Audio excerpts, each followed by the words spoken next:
Baseball is a beautiful thing. It's more beautiful in an old park. It's asymmetrical and quirky. But even in a dome with artificial turf, it's beautiful.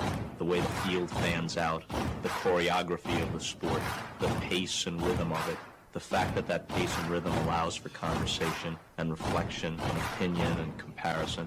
In right field, the crowd is tormenting Strawberries, singing, Darryl, Darryl.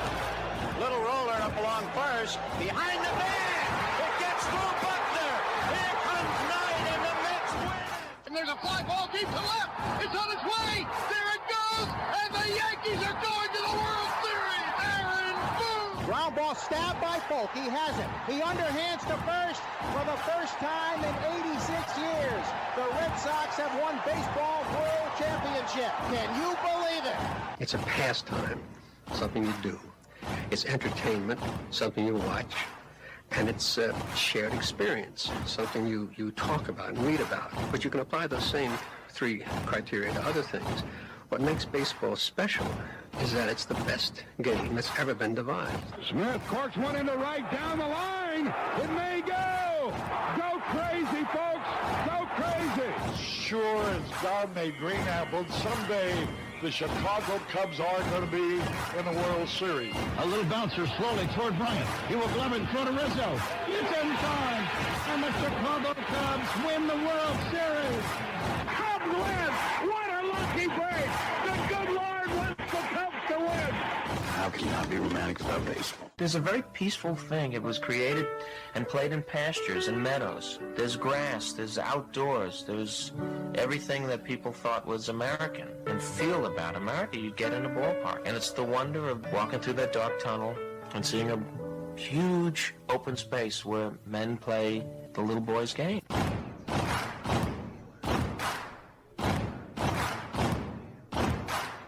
People will come. They come for reasons they can't even fathom. I'm not sure why they're doing it. They'll arrive at your door, as innocent as children, longing for the past. They sit in shirt sleeves on a perfect afternoon. They have reserved seats somewhere along one of the baselines. That when they were children, cheered their heroes. It'll be as if they'd dipped themselves in magic waters. The memories will be so thick that I've brushed them away from their faces. People will come. The one constant through all the years has been baseball. America has rolled by like an army of steamrollers. Been erased like a blackboard. Rebuilt and erased again. Baseball to mark the time. This field, this game, it's a part of our past. It reminds us of all that once was good. There could be again. Oh, people will come. People will most definitely come. We're all told at some point in time we can no longer play the children's game. We just don't know when that's going to be. Some of us are told at 18, some of us are told at 40. But we're all told.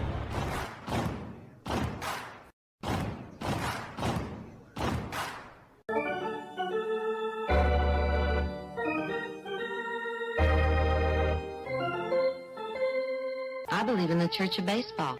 I've tried all the major religions and most of the minor ones. I know things. For instance, there are 108 beads in a Catholic rosary, and there are 108 stitches in a baseball. I prefer metaphysics to theology. You see, there's no guilt in baseball, and it's never boring. It's a long season, and you gotta trust it. I've tried them all, I really have. And the only church that truly feeds the soul day in, day out is the Church of Baseball. Braves coming. If there's a bigger thing going on right now, I don't know what it is. I never heard of half of these guys. And the ones I do know are way past their prime. Most of these guys never had a prime. This guy here is dead.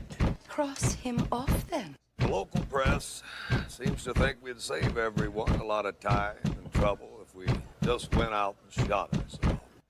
We got uniforms and everything. You know, you might think about taking Jesus Christ as your savior instead of fooling around with all this stuff. I like him very much. He no help with curveball. You trying to say Jesus Christ can't hit a curveball?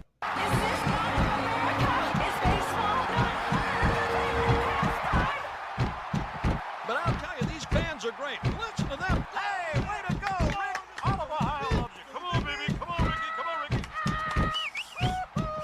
The game doesn't stink.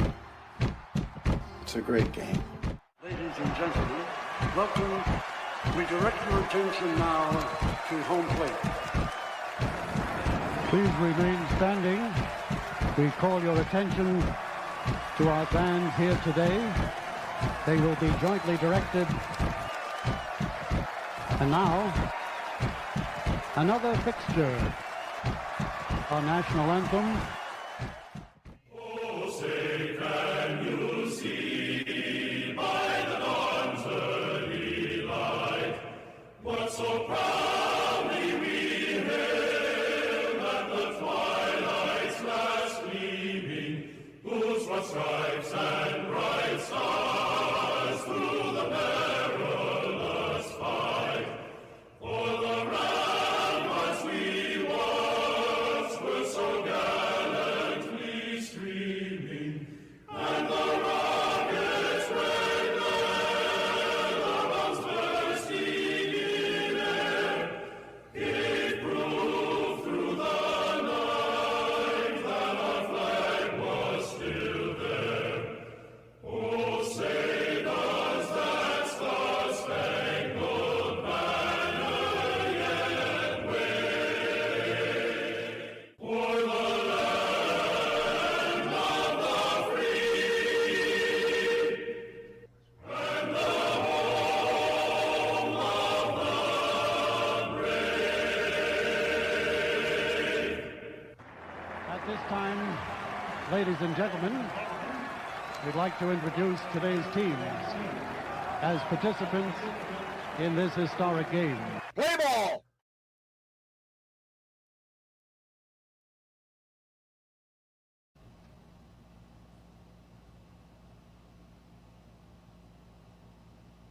Brooklyn, 1846.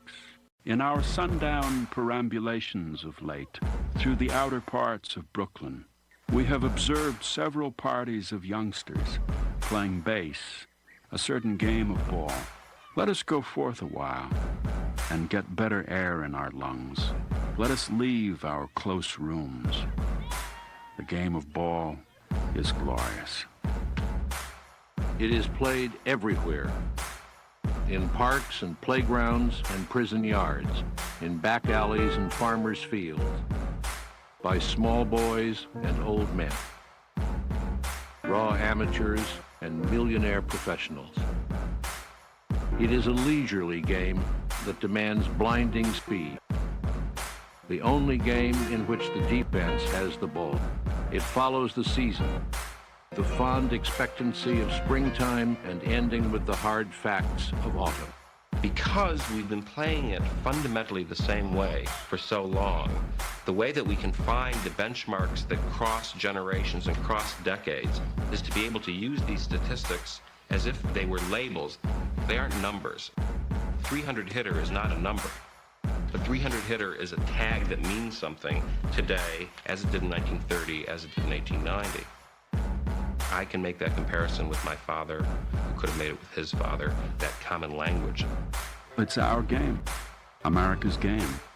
We'd spit tobacco juice on a spike wound, rub dirt in it, and get out there and play. Baseball's a gentleman's sport. Sportsmanship spoke from the heart of America. It is a haunted game in which every player is measured against the ghosts of all who have gone before. Most of all, it is about time and timelessness, speed and grace, failure and loss, imperishable hope and coming home. Somebody sat down and said, hey, it ought to be 90 feet. If it were 88 feet, the game would be very different. Think of the double plays. If it were 94 feet, batting averages would drop remarkably. 90 feet, that was a pick from heaven.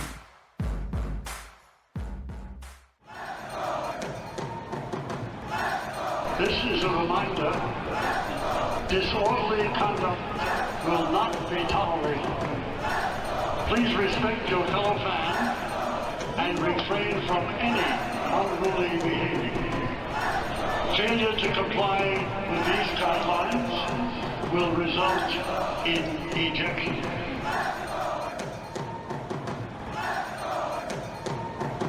Baseball serves the same purpose as a revolution in Central America or a thunderstorm on a hot day. A tonic, an exercise, so long as it remains our national game, America will abide no monarchy, and anarchy will be too slow. Ladies and gentlemen, we interrupt our program of dance music to bring you a special bulletin from the Intercontinental Radio News. Ladies and gentlemen, the flash in the sky was visible within a radius of several hundred miles, and the noise of the impact was heard as far north as Chicago, Illinois. We have dispatched a special mobile unit to the scene, and we'll have our commentator give you a word picture of the scene as soon as he can reach there. Reports observing several explosions occurring at regular intervals and moving toward the Earth with enormous velocity, like a jet of blue flame shot from a gun. Crosley Service estimated that 32 million people were listening in on radios. Quietly, and we will control all that you see and hear. You are about to participate in a great adventure. You are about to experience the awe and mystery which reaches from the inner mind to the BCR, your home for the classic call, Radio Baseball. Hi, folks. Join us now for another ball game. Yes, sir. Why, we'll send you the play-by-play. This is the one we've been waiting for. This is it. This makes you feel like it's spring and baseball, no more measles, and free tickets to the circus. Although edited, tonight's thriller contains suspense and violence which may be unsuitable. Parental discretion is advised. 2, 4, 6, 8. Who do we appreciate? Braves count.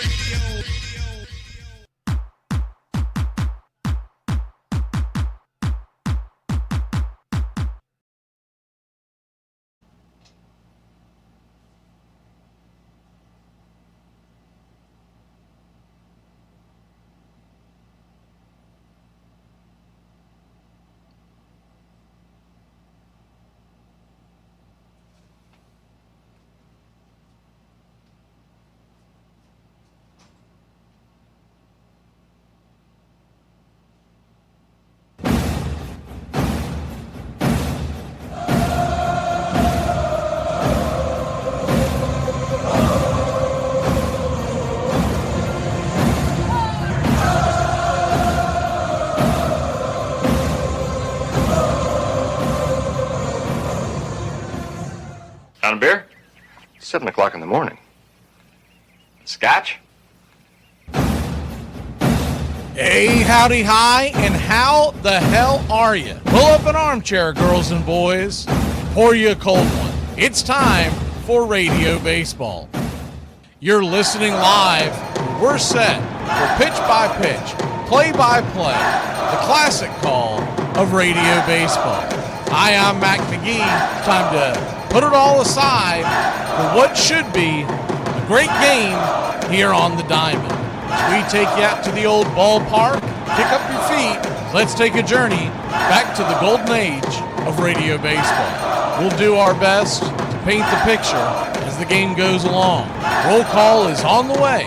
It's time to join the country club, join in the fun. Get your game face on. We'll go over the lineups as the game moves along.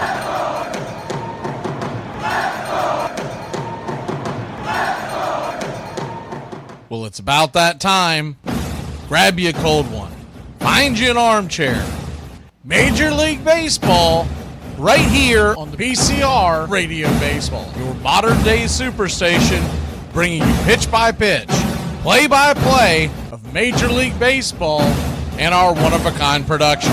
Take us anywhere you go for over 300 play-by-play games right here on the BCR. Please like and subscribe today. Don't forget to hype the videos. It helps the smaller stations to bring folks in so we can all root this great game on together. Join the country club today, and a special thanks to all the members in the country club. You help support the BCR.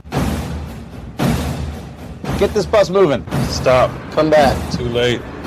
Roll call! Yeah, roll call! You're in Braves country.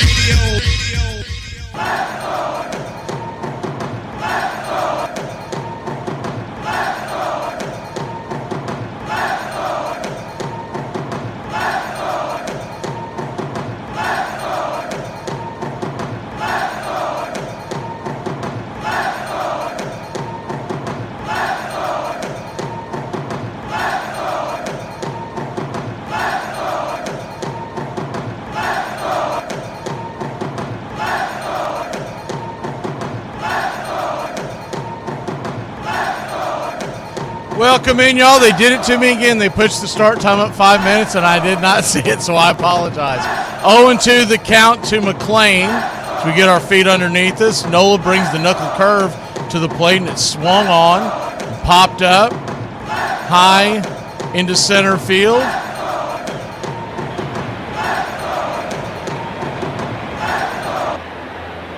Good to see everybody in the chat. I see what you talking about, Willis. Chop Shop, AR Angler, Raymond, everybody loves Raymond. Sleepy Toe. As Ellie De La Cruz comes to the plate, first pitch on the way is right there for a strike. It's 0-1. Might have been a touch off the plate, but I don't believe he's going to challenge it. The 0-1.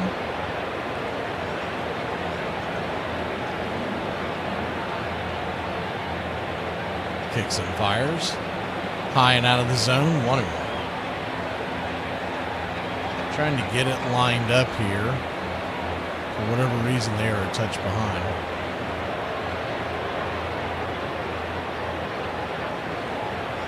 One count. Right there at the knees. 1-2.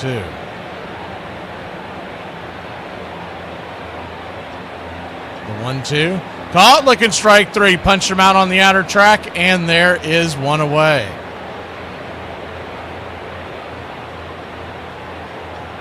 We'll go over the lineups as we go along here today. Biggest goal today is not to spill my coffee. As I bang the cup. I'm looking away. Chop Shop, Willis, Raymond. I thought I saw Star Wars in here as the change-up is right there for a strike. It's 0-1. There's Star Wars. Good to see you, sir. Everybody else just jump in and know it's going to be a slow start to the day. A lot of folks probably don't even realize we were doing the game. The 0-1 pitch. Swing. Hammered down the line. It's 0-2.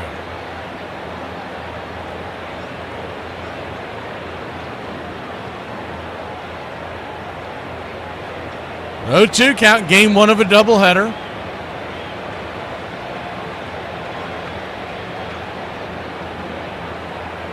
Blade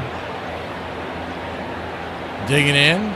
Swing and a miss, strike three, and that'll end the inning. So the Reds go down 1-2-3. Phillies will grab the sticks when we return here on the BCR Radio Network.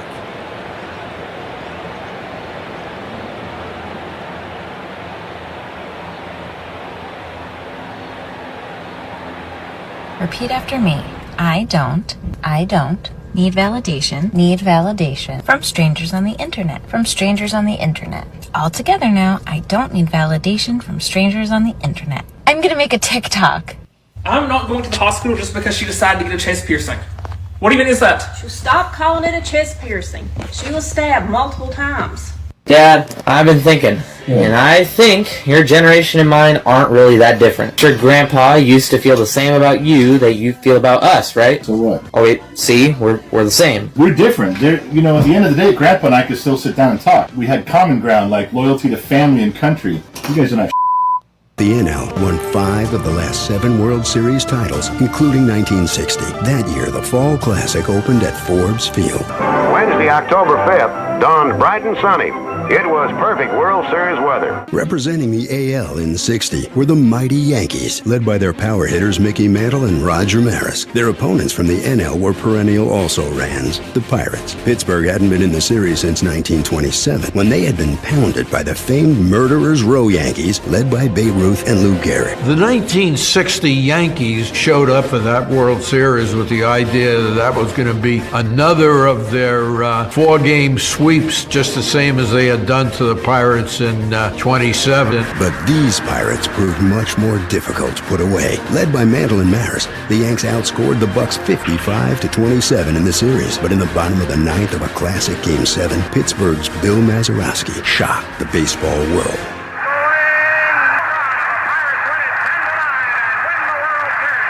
We just will never forget that moment. Anyone who was there, or any of the players that participated in that game, will never forget that sight with that ball clearing that fence at that time. Welcome back. Andrew Abbott goes to work to start off here at the bottom of the first inning, lefty-righty matchup. Trey Turner takes the first pitch down and in for a ball. It's 1-0. The 1-0. Kicks and fires.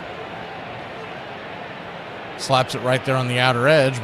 I think we're linked up now. It's always it's really a hassle when they change the start time by 5 minutes. All board long, it's heading 110. The 1-1 inside, 2-1. I look up, I go, what the hell? What throws me off is half the time I don't know if they're showing replays of previous ball games as they're yapping around on their pregame. The 2-1 pitch, down and in. 3-1. So a 3-1 count. Abbott falling behind Turner. Just to start the bottom of the first here in Philadelphia. 0-0 your score. Reds and Phillies. The 3-1 pitch. Nowhere near the zone ball forward, and Trey Turner will head on down to first with the leadoff walk for the Philadelphia Phillies. Let's see if this bad boy still works.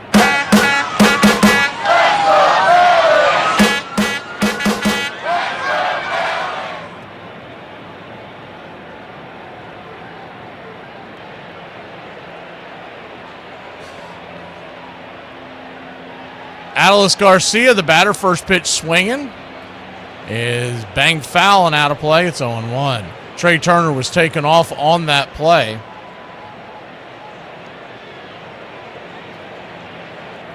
Handful of games going on this afternoon. We'll keep you up to date as the scores go along.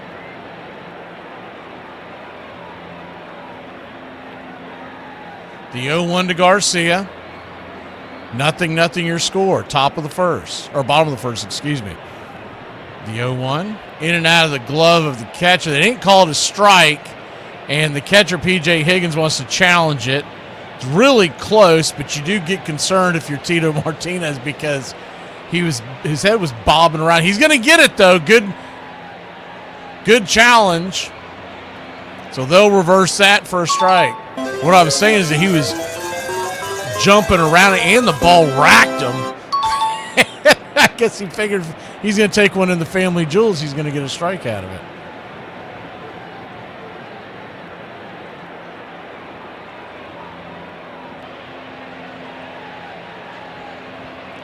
Time is called. Back to work.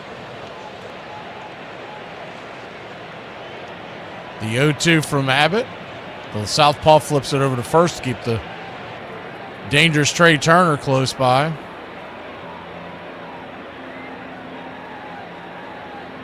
You want to feel old?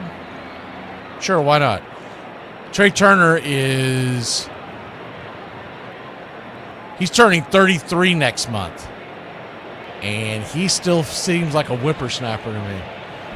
Remember when he first came up with Washington? What is going on here with Garcia? He's changing out his batting gloves. So a long delay as we wait for, I don't know if one of the straps broke.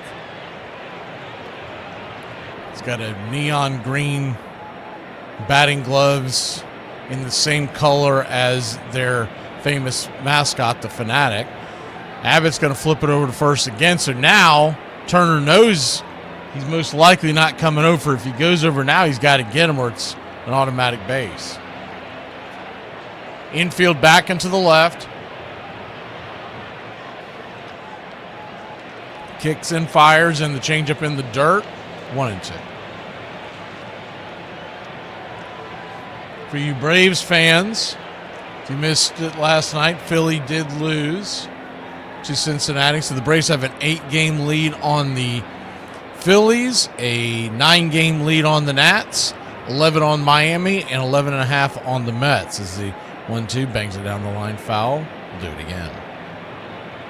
I guess Nolan McLean got peppered around last night. I didn't catch the game.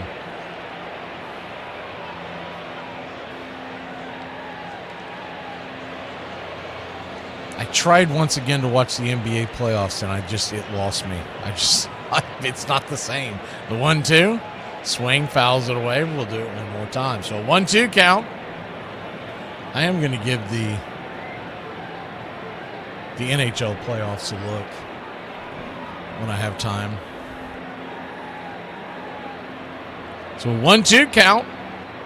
Brings it.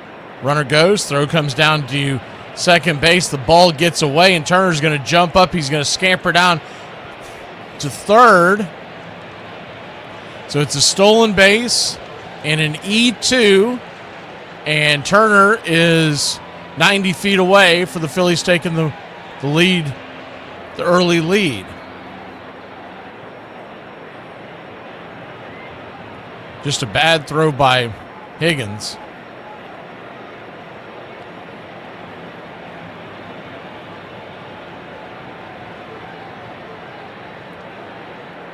The 2-2 misses high, ball 3-2. The 3-2 count.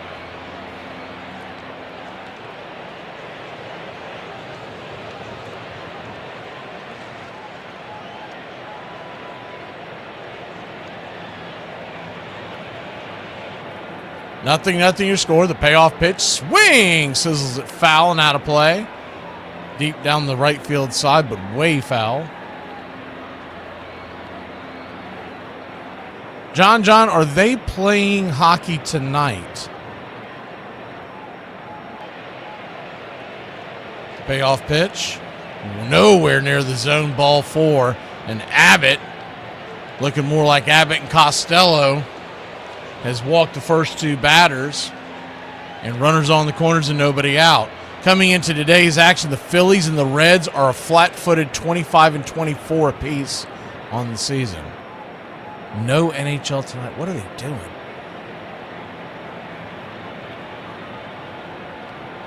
I know you probably could care less because Buffalo's not in it anymore, but first pitch on the way, sweeper misses, swing and a miss, it's 0-1. An 0-1 count. Oh, you lied. Good. I guess it doesn't really matter. I'm working. I'm doing the Braves game tonight, but I'm just curious. The 0-1 pitch, swing, fouls it away. Okay, Golden Knight and Avalanche are tonight at 8 o'clock, so I can probably catch the tail end of that.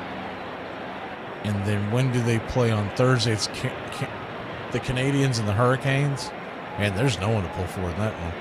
The 0-2 pitch, inside, 1-2.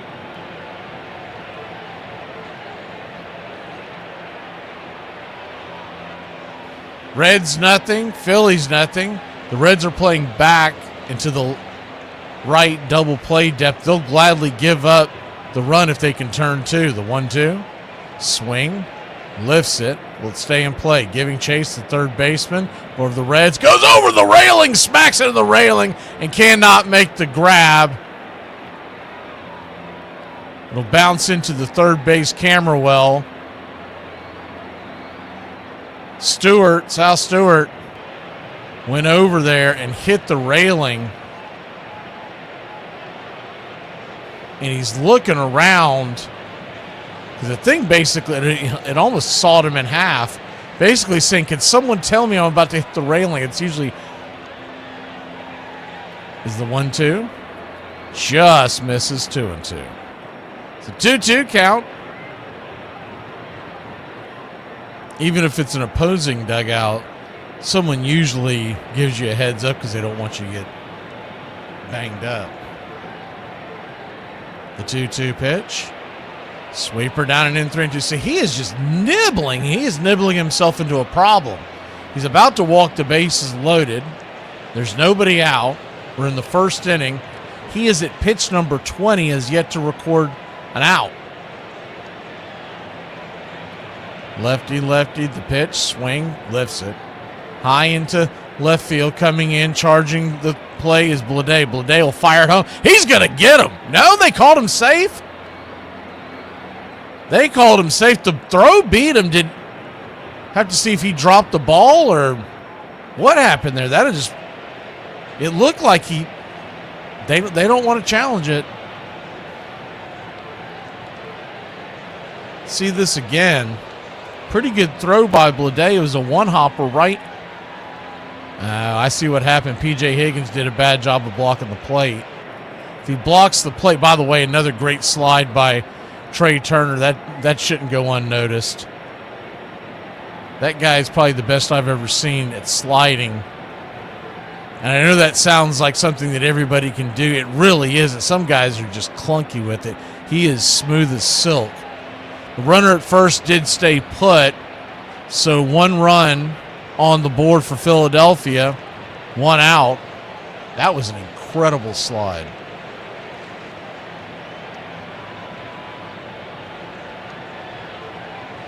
The 0-1 pitch.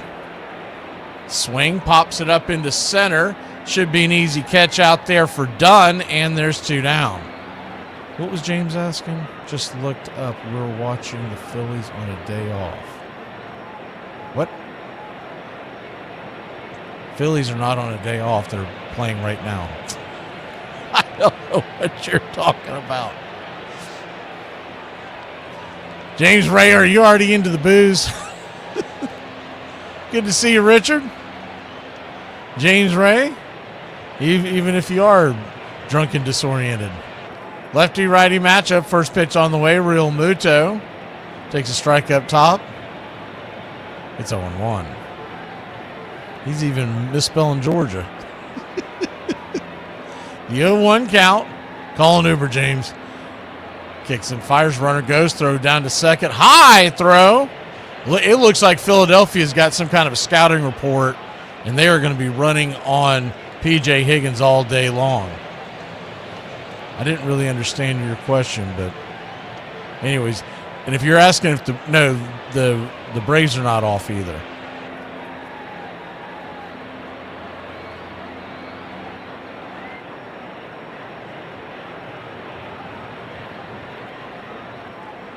The 1-1 pitch, swing, chopper over to short. McLean's got it, fires it to first, and that'll end the inning. But not before Philadelphia puts one on the board. It's 1-0 Philadelphia. The Reds will take their turn when we return.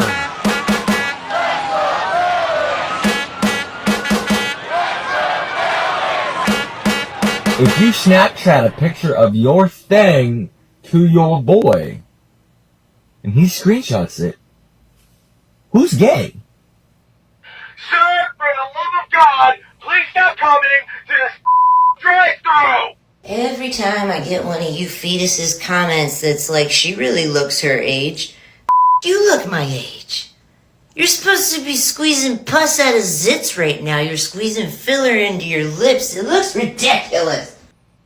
I'm gonna my pants, but that's okay. No, actually, that's not okay. There's not a world that exists where that would be okay. Well, in this world, it does exist. This is real. You gotta embrace it, because I'm not getting out of this vehicle. You don't a car. All men are forced to make difficult decisions. This is mine. We're too close. Oh, there she was. Jesus Christ! Are you serious? To be fair, this is like my beach in Norman. No, it's not. This isn't heroic. This is bad stomach management. Kansas City Royals were supposedly the best team in baseball that year. George Brett had a fantastic year, an MVP year. The series was built up a little bit about Brett and myself. I didn't like him. I really didn't like him at all. Hearing a lot about him in the National League as a third baseman, I was American League third baseman, and you play against him in the All-Star games, and I wanted to outdo him. I wanted to be better than him, and he upped me almost every game. It's popped up. Mike Schmidt taking charge in foul territory. Out. Mike Schmidt has it big. He made some great plays in the World Series against us. He looked very calm and collective out there. Schmidt needed that 80 World Series, especially after failing big time in the NLCS, that he needed to bounce back. There's a pitch drilled high, base hit by Mike Schmidt on a 2-2 pitch. Is Mike Schmidt finally coming alive?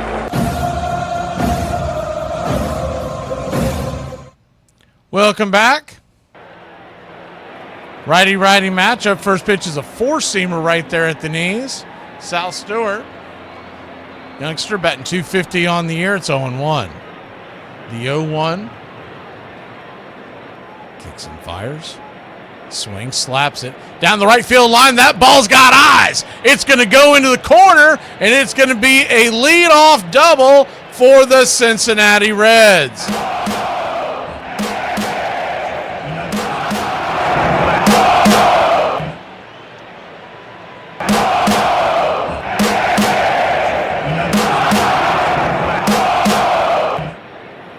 Good piece of hitting there by Stewart.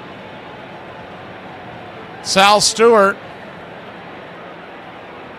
22-year-old rookie out of Miami, Florida. Drafted by the Reds in 2022. Spencer Steer, the batter, righty-righty matchup.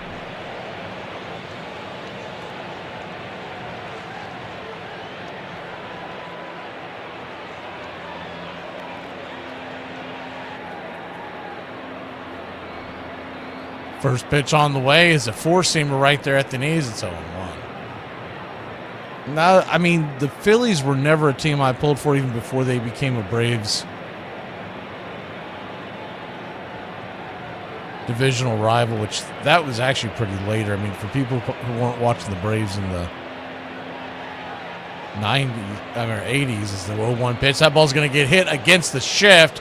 Sal Stewart goes station to station. He wasn't sure if the second baseman Stott was going to catch that in the air. You talk about a softly hit ball. That was just kind of a flare that dribbled out of the infield. But the Reds have runners on the corners now and nobody out.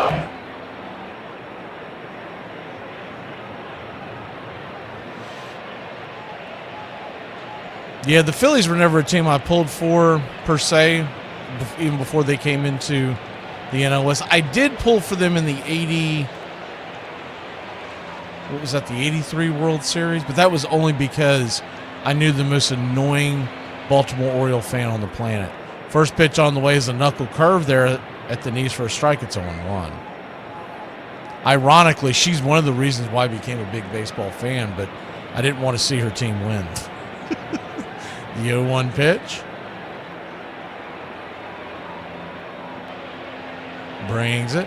Swing. Pops it back foul. Will stay in play. JT gives chase, and he'll run out of room about 3 rows back.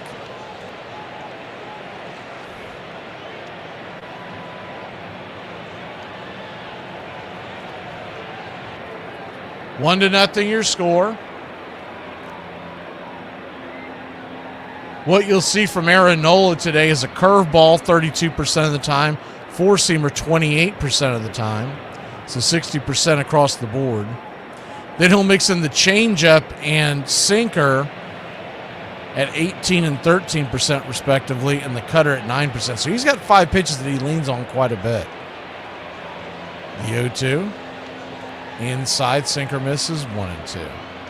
When he's really pitching well, the curveball is what you'll see because he can spin it in and out, up and down.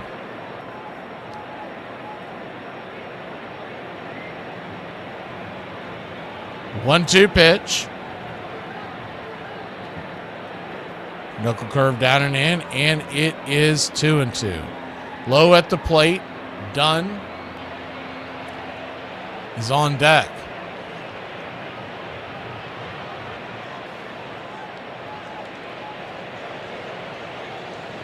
The 2-2, swing. Hard hit ball down the right field line, and that's going to be a base hit.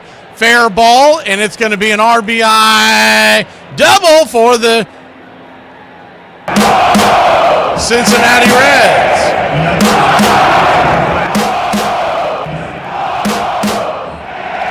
Snuck it against the shift. It was a hanging curveball. And Bohm playing out of position over there at first. He made a diving attempt, but just underneath it went the ball, underneath his glove. And the Reds have second and third. Nobody out, and it's a tie ball game 1-1. Aaron Nola comes into today with a 5.79 ERA.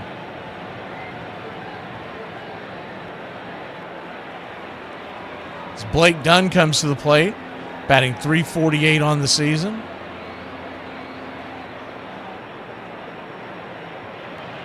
First pitch on the way, swing, pops it up, and that's not even hardly get out of the infield.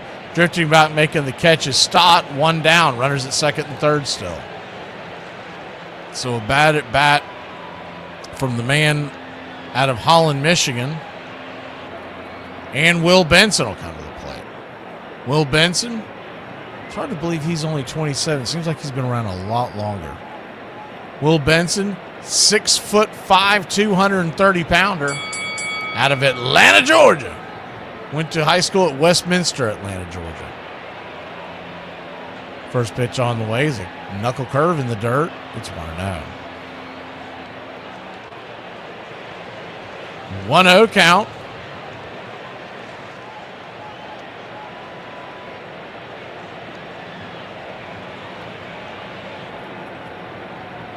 Brings it. Swing and a miss. 1-1.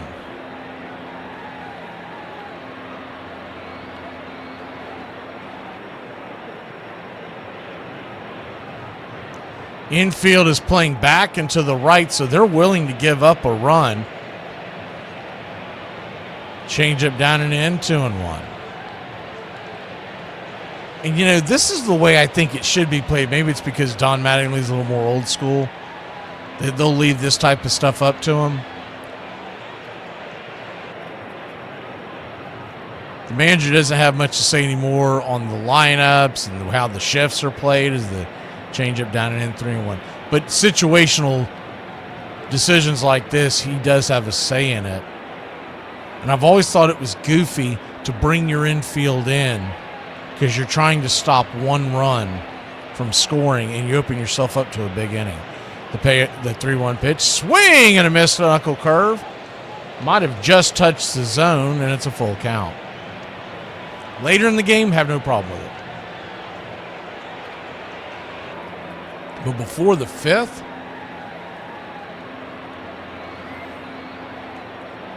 the payoff pitch from Nola. Swing, rips it over to first. Bohm thinks about coming home, but the runners will come on through, and it's 2-1 Cincinnati. So a good hard hit ground ball by Benson. And the Cincinnati Reds take the lead back in this seesaw affair.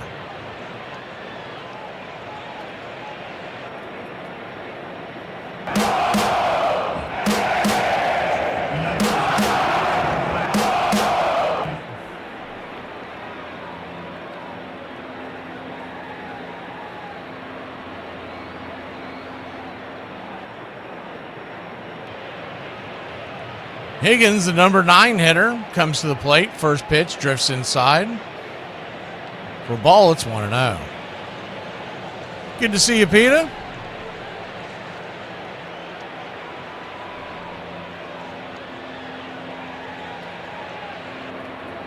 The 1-0.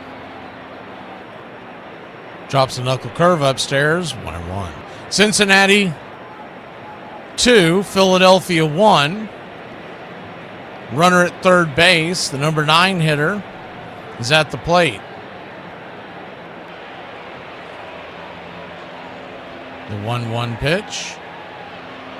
Swing, lifts it into left field. That's down for a base hit, and it's an RBI single for the Cincinnati Reds.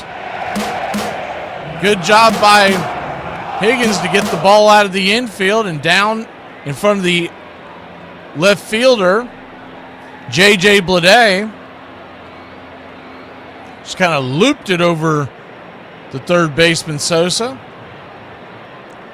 So the inning continues, 3 runs across. Matt McLean, the batter. First pitch.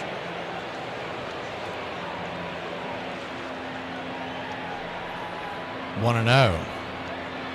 Left to right across the outfield for the Phillies. It's Kemp, Marsh, and Garcia around the horn. Third to first, Sosa, Turner, Stott, and Bohm. JT is behind the plate, Nola on the bump. The 1-0, right down the pipe on the outer edge. It's 1-1. Game 1 of the double dip today. Braves, Marlins tonight. Come on the air at 6:15, and it's Chris Sale Day. 1-1 count. Swing and a miss. 1-2. Good to see you, Tim. 1-2 count.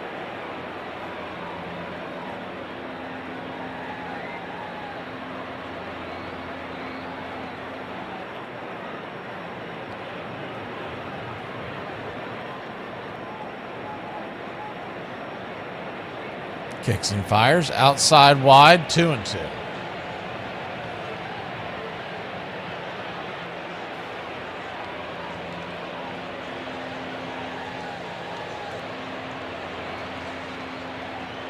The 2-2.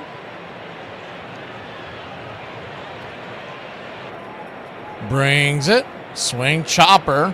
Foul down the line, and we'll do it again. By the way, Noel is now up to 35 pitches. He's had a pretty quick moving first inning. He's at around, if my math's right, 21, 22 pitches right now in this inning.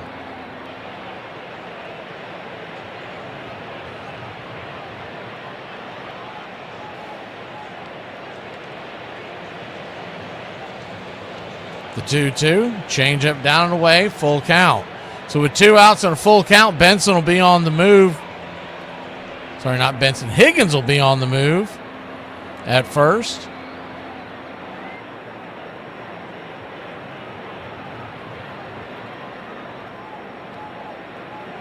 The payoff pitch, swing and a miss, chase the knuckle curve well out of the zone, strike 3. That'll end the inning, but not before the Reds put 2 on the board. We'll be back in a flash here on the BCR doubleheader game of the week. That's not your job. Well, my job is to ask why. why. A job, or I'll get somebody else to ask these questions, man. Jerry, we're trying to figure out why the team is. I'm not kidding you. I'm not kidding you. You're not going to figure out what the team is doing right or wrong. If you are, or any 5 or 10 like you, you need to come to this meeting I'm going to today. There are 32 teams here. You're geniuses. Jerry, okay? Y'all really think you're going to sit here with a microphone and tell me all of the things that I've done wrong and without going over the rights? This is not your job. I am extremely proud of St. Patrick's Day. I feel like it's a really good way for the world to let off a little bit of racist steam. It's a nice playful sort of racism where you get to choose a particularly jolly set of white people, emulate their substance abuse, and you get to dress up as a ginger as well. It's good, clean fun, and it's much better than having, say, an India Day. Instead of putting green dye into the water fountain outside the White House, you'd have to fill it with curry powder. But don't just drink. Enjoy the other parts of our culture. Have a Tato sandwich. Have a go at one of your English friends for something that happened 200 years ago. I was in a bit of a flow, bit of a hot streak, so I was feeling pretty good. Schmidt reached base 3 times in the Phillies' Game 1 win. Then in Game 2, he came to the plate in the bottom of the 8th with the score tied and one of the best closers in baseball on the mound. There is Quisenberry. You talk about impressive.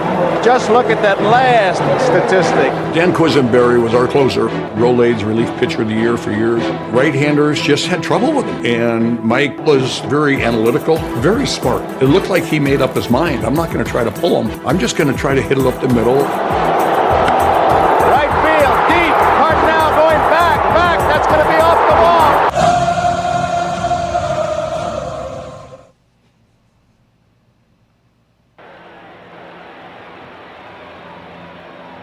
Welcome back.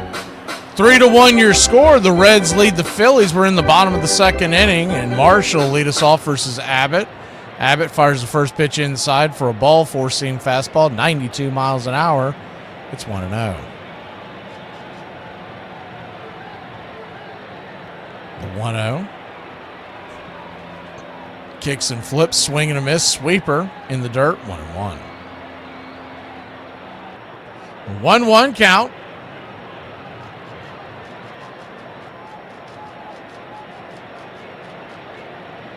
Brings it. Sweeper just below the knees, 2-1. He's been trying to hit the zone with those benders all game long, and they just have not been able to paint the corners. The 2-1 pitch, swing, fouls it away, 2-2. Got out of a tough jam in the first inning. Only gave up the 1 run, but he was struggling with command there. Andrew Abbott will show you a four-seam fastball 47% of the time, a sweeper 20%, change, and then that curveball at 14% of the time is the 2-2. Fouls it away. Changeup 19%, curve 14%. Not 100% sure if that's what I said, but that's what I was getting at. The 2-2 pitch, swing, lifts it, down and away, left field side, way into the stands.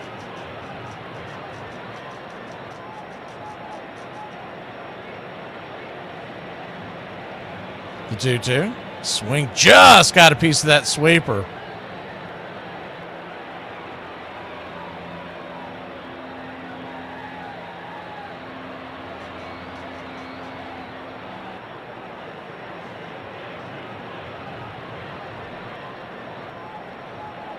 The 2-2 pitch, burns and kicks.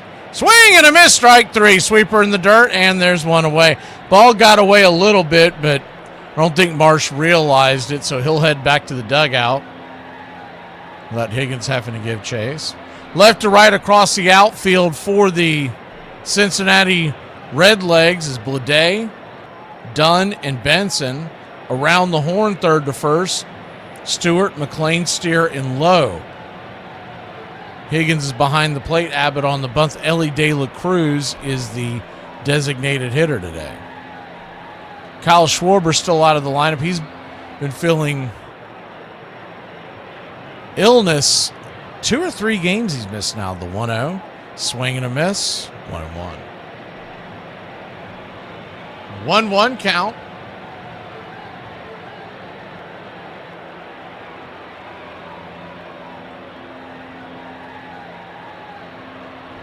Kicks and fires, punches it foul, 1-2.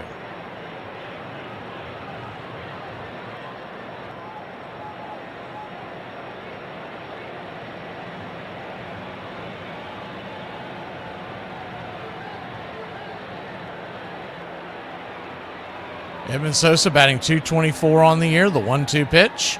Swing, just got a piece of that, punches it towards the first base side. Had to kind of dip down and just... Are they saying that ball hit him? He swung at it. What are we doing here? Oh, catcher interference. Higgins stuck his... I don't know how catchers do that. They stick their mitt out just too far, and anyways, the bat hit the glove, so it'll be catcher's interference, and it'll head down to first. You would think you would have it just set up in your mind. I got to stay back away from this guy. I guess they're trying to frame and steal a pitch here and there, and that's how they get overextended. Lefty-lefty matchup. Sweeper is at the knees, not called for a strike. It's 0-1. Or 1-0, excuse me. 1-0. Abbott drops the four-seamer at the knees. 1-1. So a 1-1 count. I don't know why Cincinnati does not do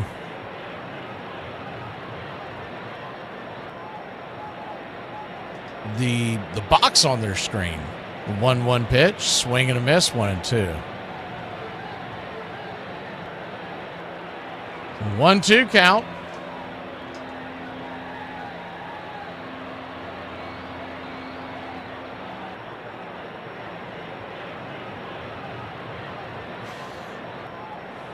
Lefty, runner at first, one out. The pitch, swing, pops it up. Will it stay in play? Giving chase to Stewart over by that third base dugout again. He'll catch it and slam into the railing again. And there's 2 down. Man, that guy's going to have a hell of a bruise on his stomach tomorrow. That's the second time he's banged into the railing over there. I think that's the Reds. Is that not the Reds dugout? It looks like the Reds. It is the Reds dugout. So his own teammates are letting him down. I thought the Phillies called first base home. What the hell's going on over there? The first time, I mean, it absolutely almost knocked the wind out of him. He hit it so hard. And he looked down the line to his teammates and gave him a look like, what the hell, man? Let me know what's going on. First pitch is outside wide, 4-seam fastball.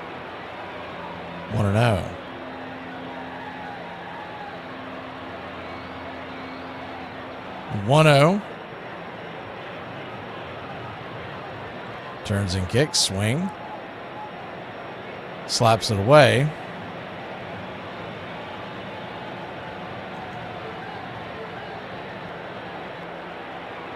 The 1-1 to Otto Kemp, number 9 hitter.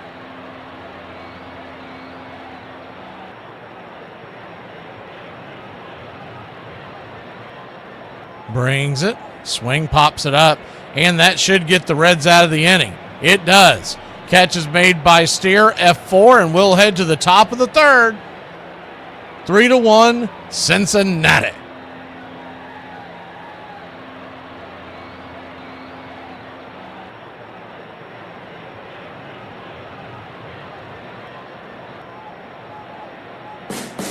What's for dinner?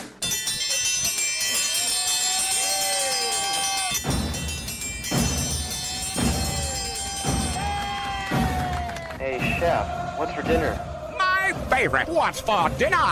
Get in my belly! Blob, the Blob, Blob Barker, Blob of the Hut, and Rub-a-Dub Chub. What do you want for dinner? I don't care.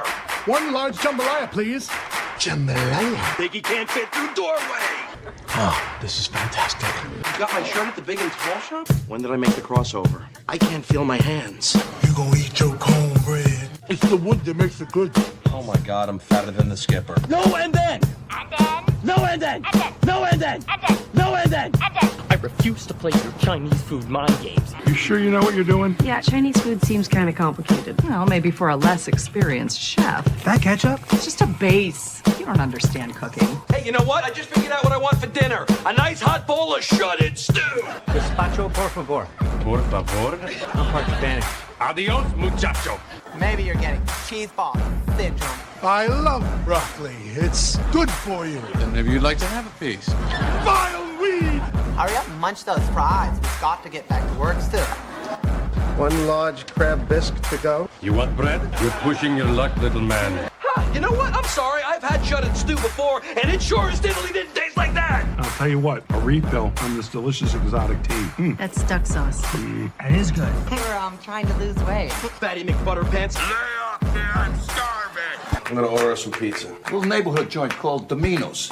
Domino's? Everybody enjoying the food so far? Oh my God, yes. We're gonna come tomorrow night and every other night for the rest of our lives. Oh, and don't cheap out on the tip. We all know you're loaded now. What's for dinner?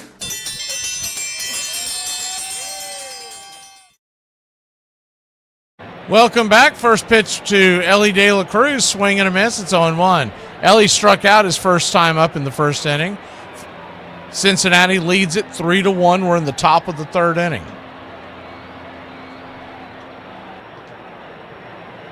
The 0-1.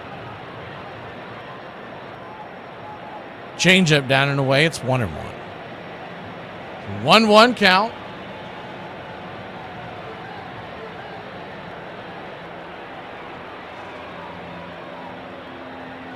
Gigs and fires. Swing, chopper. Foul. I think it might have got a piece of Ellie as well, 1-2.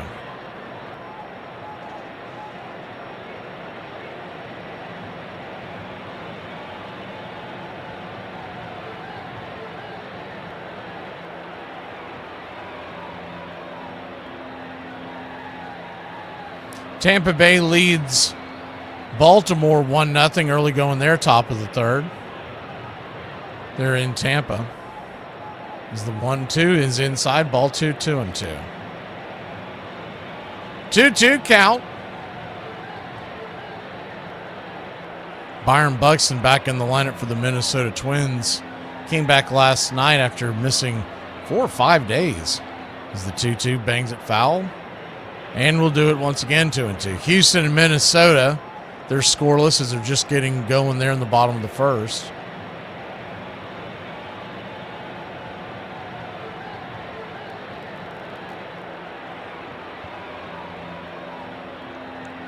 The 2-2, right there at the knees, caught looking, strike 3. Ellie De La Cruz stinking it up. Got to swing the bat, second time today.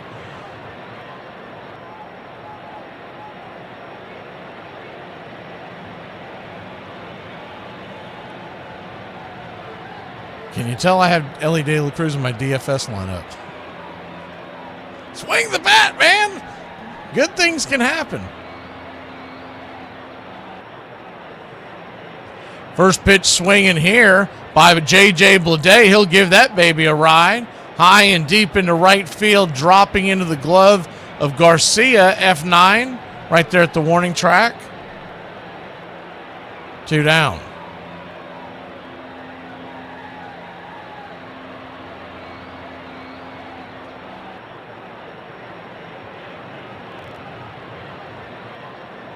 Yeah, Tampa's been...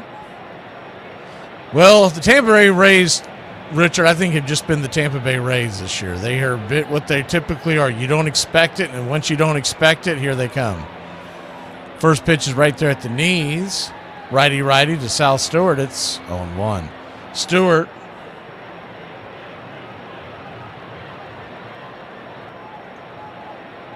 One for one on the day.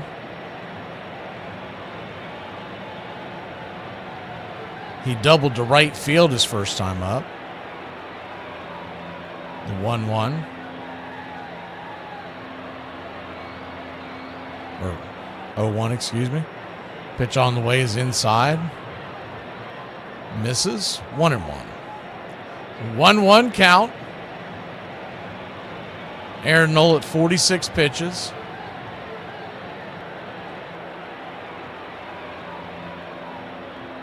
Brings it, swing, whistles it up the middle, and that's going to be through for a base hit. And it's a 2-out single for the Cincinnati Redlegs. Good piece of hitting there by Sal Stewart. He's halfway to the cycle.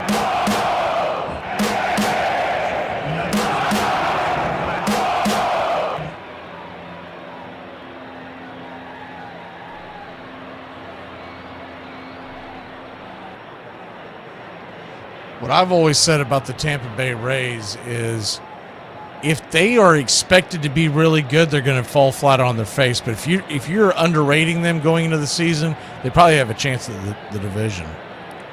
First pitch is right there at the knees. It's 0-1. For the longest time, I used to say that about Milwaukee, but they've been so consistent lately. I said it on the pregame or the preseason prediction show. Until you prove me wrong, I'm taking the Brewers to win that division every year. The 0-1 swing and a miss, it's 0-2. And on paper, it should be the Cubs. But they've already taken 2 of 3 in Chicago. Game 3 of that series tonight. I do think the Cubs are going to give them a run, and I think both of them are going to make the postseason. As Noel flips it over to first to keep the runner close by, Stewart. Not much of a stolen base threat, but might have just wanted to reset. Noel at 49 pitches. So he's gotten his pitch count down back to manageable after that long second inning. The 0-2. Misses high, 1-2.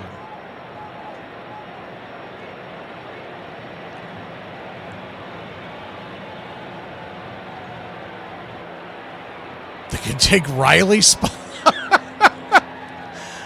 They're going to take Riley's spot. $200 million man. Yeah, just go hang out in the minor leagues. The 1-2 pitch swing. Drops it into left field, and that's down for a base hit. And they might have something going. A little two-out magic here for the Cincinnati Reds. Riley's actually been hitting the ball pretty well last few weeks. He's right there at the 300 mark. He's off to a slow start, but I think everybody knows when that guy gets hot, man, he can carry the entire team. If he gets hurt, we're going to have some Nacho Alvarez action or whatever coming around hitting 220 with no power. Righty lefty right there at the knees. It's 0-1. Or actually, Nacho's been playing so poorly in the minor leagues. What would probably happen is you'd probably move Dubon to third and figure out left field. The 0-1 pitch, inside high, 1-1. Azakar's been playing so well, you'd probably just let him platoon out there. Everybody just wants to cut the head off of everything. Just because we finally got rid of Aaron Bummer doesn't mean they're going to do a clean sweep of the roster. The 1-1 swing and a miss. It's 1-2. So 1-2 count.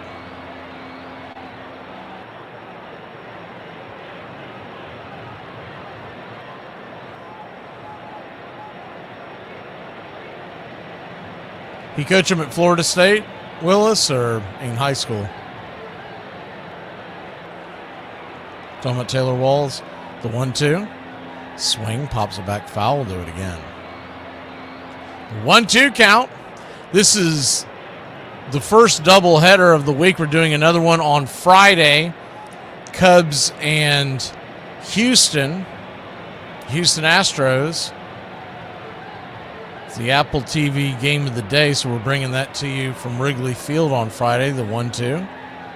Caught, looking, strike three, punching him up top at the top of the corner, and that'll end the inning. We'll go to the top of the fourth. It's 3-1 Cincinnati here in Philadelphia.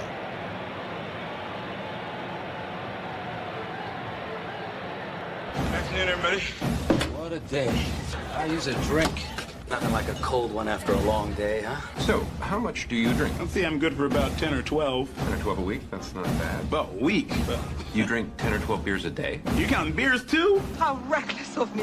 I made you all wet. Yes, but my martini's still dry.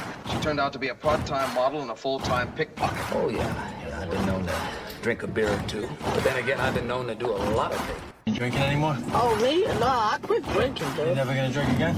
Nope. You wanna stop at the bar by the Chinese restaurant and just get a quick shot, me and you, and then we'll go? Yeah, the bar they got in the back. Oh, the Chinese bar? Okay. What's shaking? All 4 cheeks and a couple of chins. I thought you said they didn't have alcohol. Run back to your mix master. Cook up a few more of these. Cigarette? No, I never touch them. Yeah.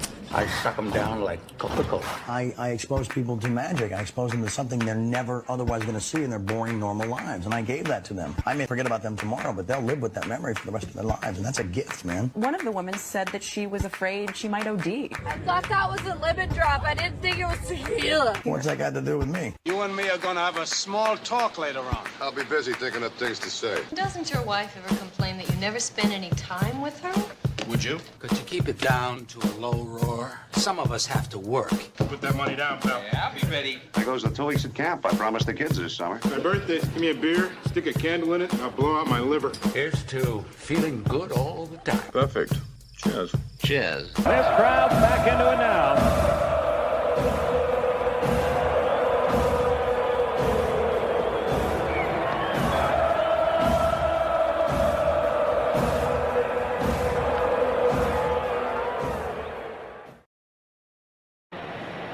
Welcome back.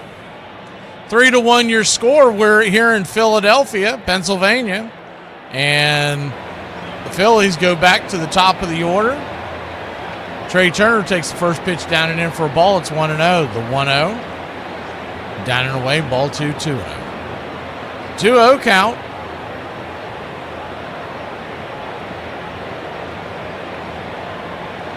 It's still weird. I have the Tampa Bay game on the background and just seeing Pete Alonso in a Baltimore Oriole jersey. Looks like something you'd see on MLB The Show where, you pulled off an illegal trade to get him on your team. The 3-0. Right there at the knees. 3-1. 3-1 count.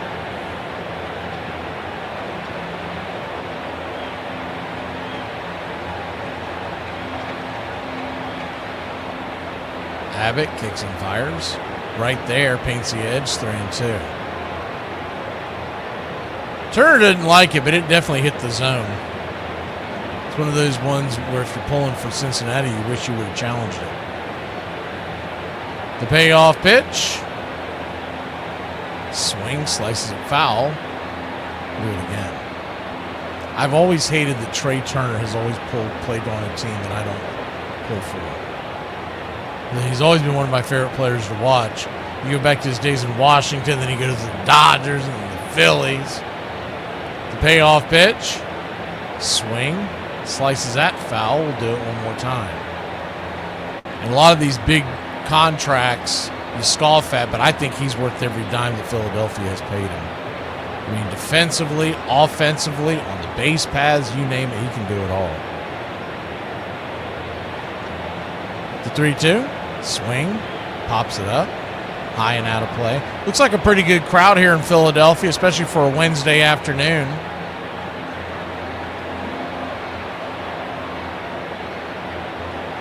Looks like a small city compared to what we saw in Miami yesterday, and that dump. Good Lord. The payoff pitch. Misses high, ball 4. So Turner will head on down to first. And it's a leadoff walk for the Phillies as they trail 3-1.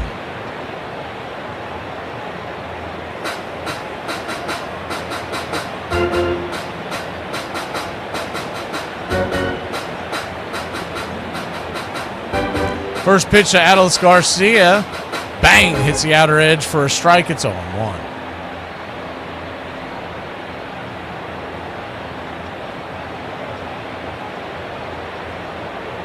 0-1. Time is called.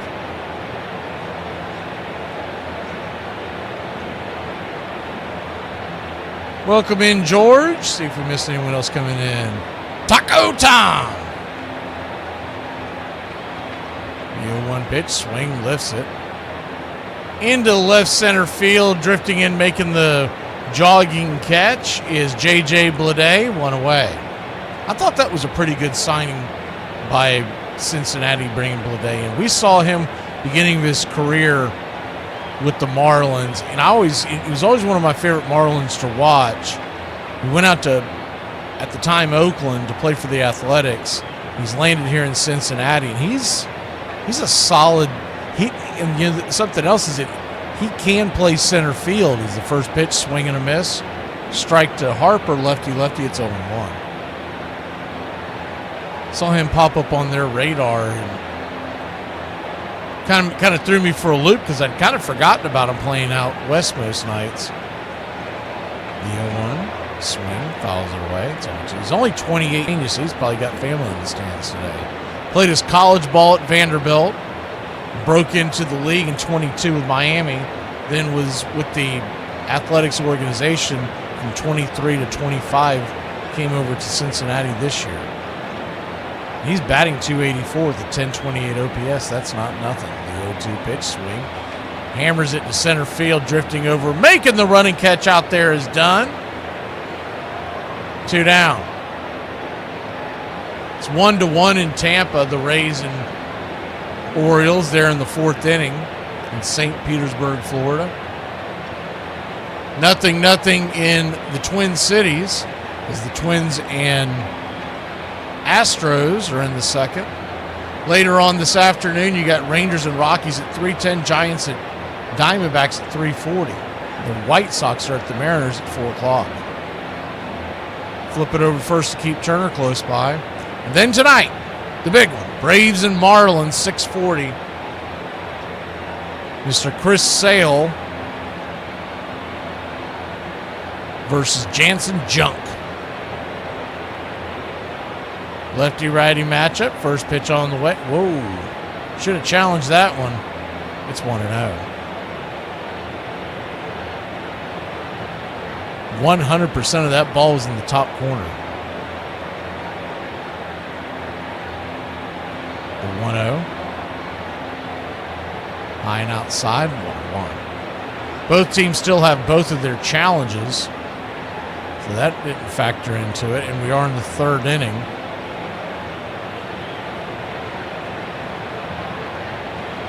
You wonder how, and as this continues to go on with the ABS of the 2-0 pitch, pops it up. High in the sky, this should end the inning. Back behind, second base, Steer makes the catch, F4, and that will end the inning. But you do wonder as this goes on, will teams start coming up with strategies such as, I don't want to challenge an ABS before the fifth? Hey friend, I just want to tell you, I want you to take a good long look in the mirror today, and I want you to change everything. And I mean everything. You are horrible. All right, this is what it's like dating someone who is a diehard fan of a really bad sports team. Like, my bad team is the Jets. Okay? Every week the Jets come on, and my girlfriend during that time is like, do you want to watch a movie? Do you want to watch a show? And I'm like, I can't watch a movie or a show. The Jets are on. And she's like, I thought you hated the Jets. I hate the Jets. And she's just like, well, then why do you watch them? Because I have to. I have to. And then she's just like, yeah, but I hear you just complain about them all week, about how much they suck and how miserable they make you and how everybody's stupid and how much you hate them and blah, blah, blah. And I'm just like, listen, everything you're saying is logical. You're beautiful. You're smart. I love you. Give me the remote. We won the second game. Mike Schmidt has been hurt from. That may take a lot of pressure off of his shoulders. And I was right in the thick of it there, and felt great to contribute in the postseason. Well, it's a great feeling. It's a great feeling to have. It's a real feeling of confidence. We won the first two games in Philly, and Kansas City won the first two games in Kansas City. And then it was a 2-2 in the fifth game in Kansas City. Schmidt with a home run earlier in the fourth inning for the two Philly runs. We're winning by 1 run in the fifth game. He's leading off. And our manager, Jim Fry, says, hey, he tried to bunt earlier. Don't let him bunt. Bunts it down to third base line, foul. How do you like that? And Brett flips the ball up as if to say, what in the world is going on? Sure enough, I play in a little bit, and he hits a rocket. Hot smash, Brett knocks it down. It's a base hit for Mike Schmidt. Tying run is on. And the threat of Mike Schmidt bunting kept George Brett in tight at third base, even with the bag. Next thing you know, they scored 2 runs and beat us. And now the Phillies head back to Philadelphia, leading in this series.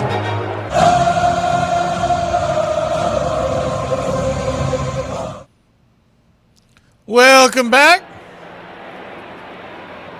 First pitch on the way from Aaron Nola is right there for a strike. Is done shown bunt. It's 0-1.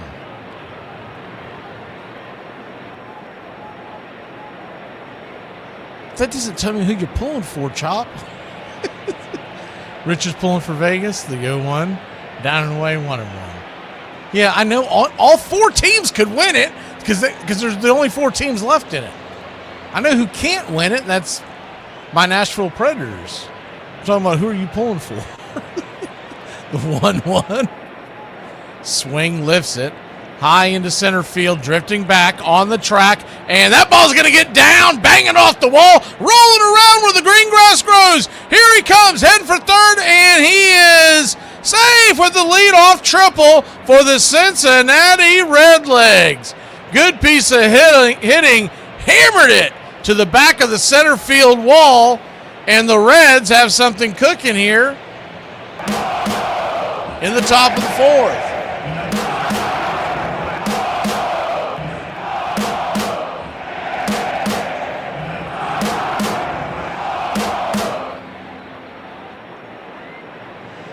Oh, okay, gotcha, Chop. Yeah, the only reason why I'm even pulling for the Avs is because I used to pull for them in the 90s. That's I've got no other reasoning for it. Always liked them when the Red Wings were really good and they had that rivalry, and I was surrounded by Red Wing fans. Always the contrarian. Righty-lefty matchup. Benson off the plate wide for a ball. It's 1-0. I can't pull for the Carolina because of their nickname. There's no way you're going to get me to say go Hurricanes. Not in this lifetime, the 1-0. Right there at the knees. 1-1.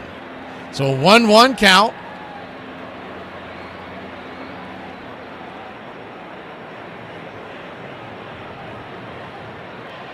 You're telling me the Hurricanes are playing a sporting event. I'm just assuming 2 live crews involved in bad chains and hairdos. The 1-1 swing, chopper over towards first. Bone will step on the bag. And with the infield drawing halfway in, Dunn will stay at third. 1 away.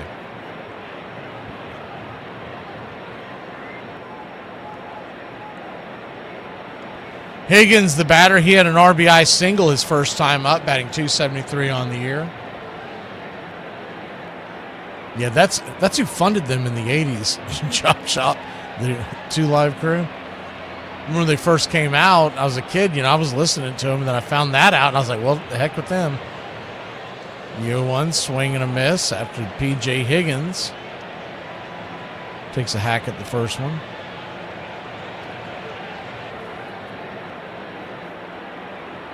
No 1 count. Right there at the knees. 1-2. Congratulations, Robert. Graduating tomorrow.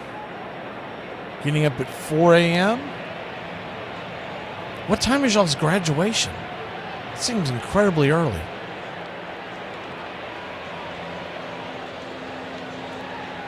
The 0-2. Just misses the zone. Surprised JT didn't challenge that one, but it's 1-2. Probably doesn't want to challenge against the number 9 hitter, but you could leave that runner stranded at third if you strike him out. Yep. It hit the zone for sure. The 1-2 pitch, swing, bangs it down the first base line. We'll do it again.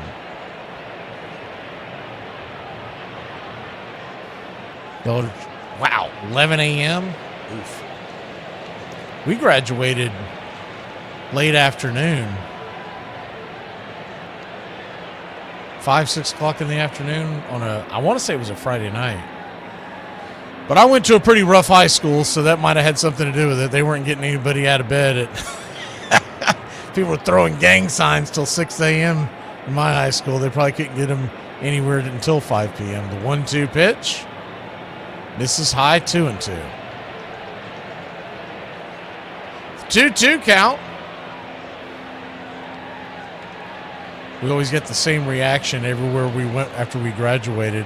Me and the guys that I stayed friends with, people would meet you and go, well, where'd y'all graduate from? We'd tell them, they'd get that look on their face like, and you're alive?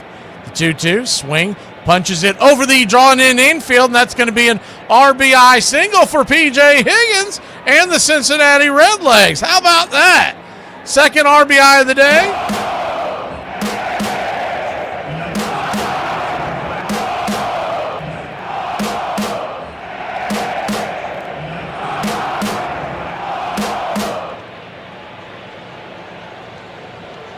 So an RBI single, if the infield is back traditional depth, that's going to be a soft line drive out. But with the infield drawn in, it's 4-1 Cincinnati, and coming to the plate is back to the top of the order, Matt McClain. Righty-righty matchup. First pitch swinging, lifts it. High into right center field, going back, making the running catch right before the warning track is Adolis Garcia, and there's 2 down. 2 down, and Ellie De La Cruz will come to the plate.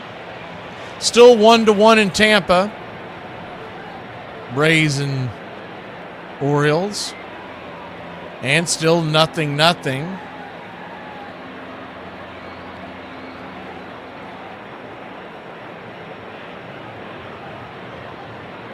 Actually, I'm not 100% sure because there's no way this... It is still 1-1 in Tampa. I do know that to be true. Quick powwow on the mound. Runner at first with 2 outs. Ellie De La Cruz Tim Miza, by the way, is warming up in the pen.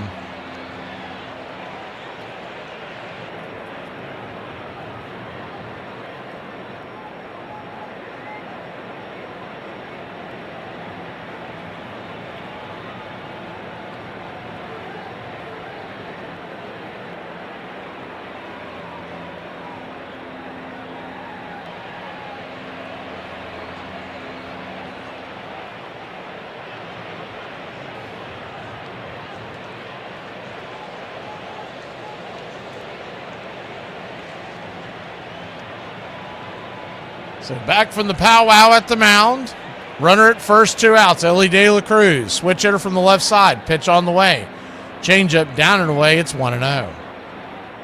Okay, it's 1-1 Houston, Minnesota. I think it says second inning. The 1-0 count. Kicks and fires. Swing. Chopper over towards the first base side, and Bohm will grab it, step on the bag, and that'll end the inning. So Ellie De La Cruz 0 for 3 with 2 strikeouts, but the Phillies have a 3-run lead. We go to the bottom of inning number 4. Eddie, y'all ever find yourselves having to rewind a TV show because you wasn't paying attention? Then when you play it back, you wind up not paying attention again? I am not cutesy. I'm not demure. I'm an unhinged feral raccoon right now. Thank you. Let me ask you this. Why was RC Cola invented? The same reason a lot of things are invented.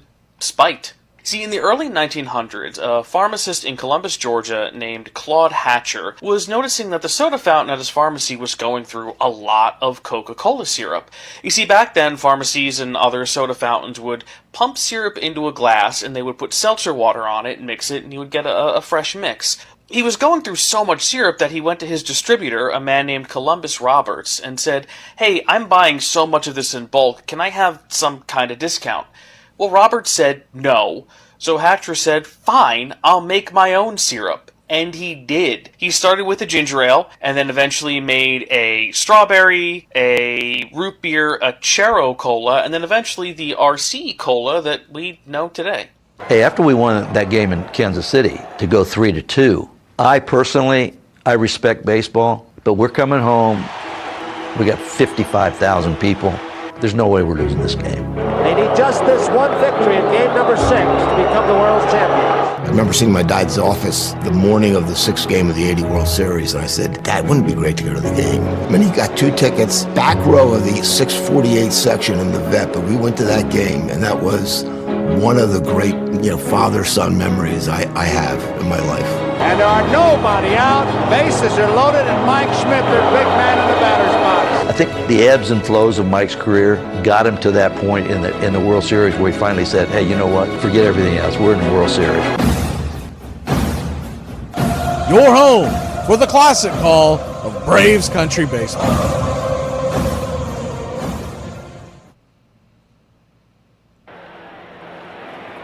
JT Real Muto coming to the plate, beating at 4 at your graduation. What, could nobody read? Like nobody qualified for graduation that year? Or were you like at the Little House on the Prairie type of school? Lefty-righty matchup is Abbott. Goes back to work. Strike on the outer edge to Real Muto. It's 0-1.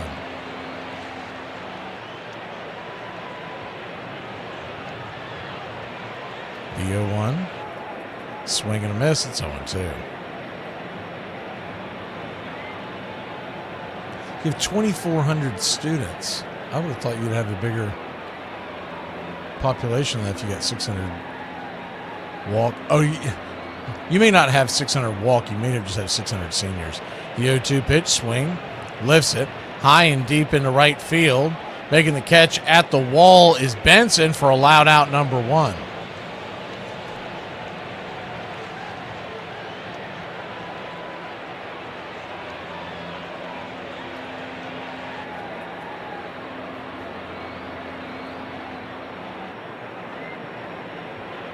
Brandon Marsh, the batter, he struck out his first time up in the second. Lefty, first pitch right there. It's 0-1. We had 700 to 800 walking, but I think we had almost 1,000 that were actual seniors. But they don't all get passed through the 01. This is how I wanted one. They didn't give out participation trophies or participation degrees back then. You actually had to earn it. I'm not going to sit here and tell you it was a hard school, but you had to show up and do the work. The 1-1 count, swing and a miss. It's 1-2.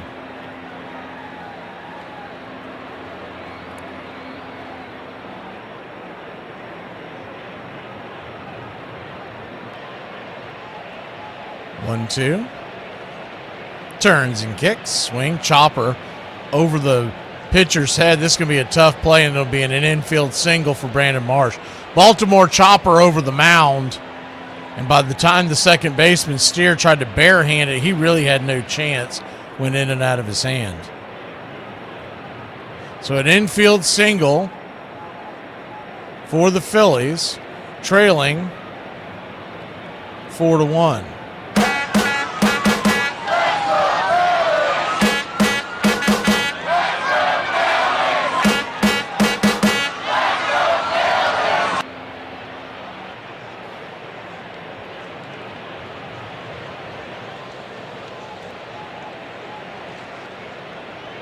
Lefty righty, first pitch upstairs for a strike. It's on 1.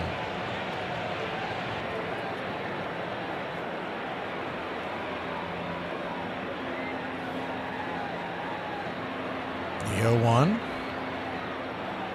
Kicks and fires. Swing.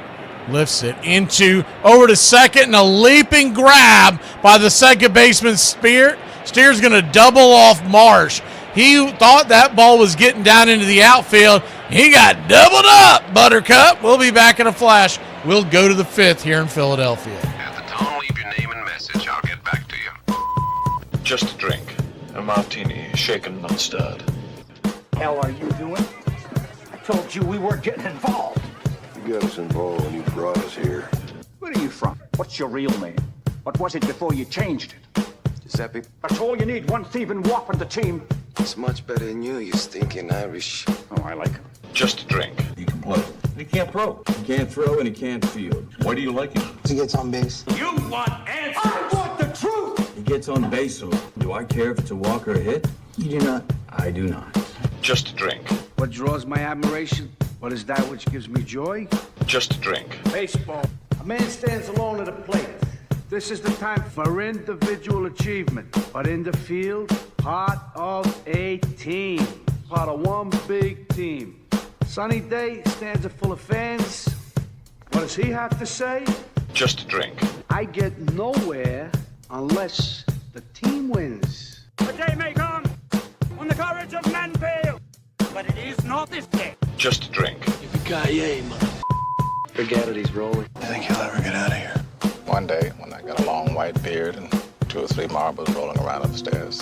Get busy living, get busy dying. Just a drink. Do you really want to get him? What are you prepared to do? If you open the ball on these people, you must be prepared to go all the way. Here's how you get him. He pulls a knife, you pull a gun. He sends one of yours to the hospital, you send one of his to the morgue. That's the Chicago way. Just a drink. Blood hates a coward. Do you know what a blood oath is? Yes. Good, because you just took. Just a drink. Go ahead. Make my day. You can't handle the truth. Did it ever occur to you I just might go tapioca and throw you out of one of the windows? Just a drink. Perfect. Shaken, not stirred. Cheers. Cheers.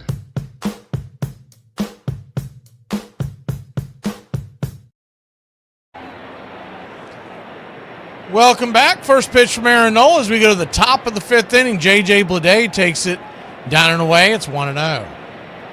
Righty-lefty matchup. The 1-0 to Bleday. Swing rips it. Over towards short. Good play over there by Trey Turner. He'll take the one hopper, flip it to first. 6-3, 1 away. That ball, it did a weird, almost like a kick to the left and right into the glove of Trey Turner. When we first hit it, you thought it had a chance to get into the outfield, and it smacked the ground and kicked right to him, made it an easy play. Righty-righty matchup, first pitch swinging. Sal Stewart will ground out to short, and it's 2 6-3s to start the 5th inning.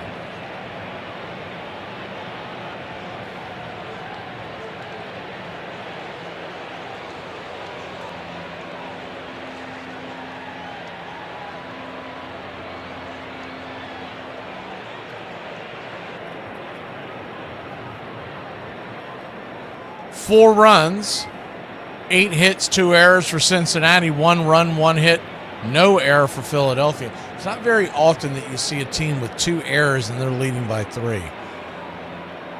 First pitch upstairs for a ball, it's 1-0.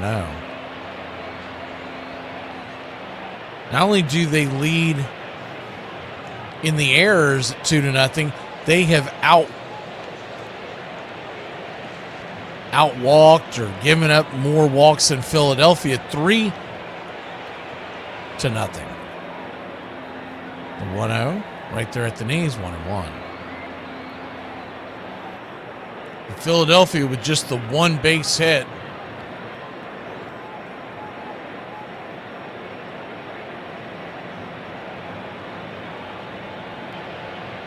Trailing 4-1.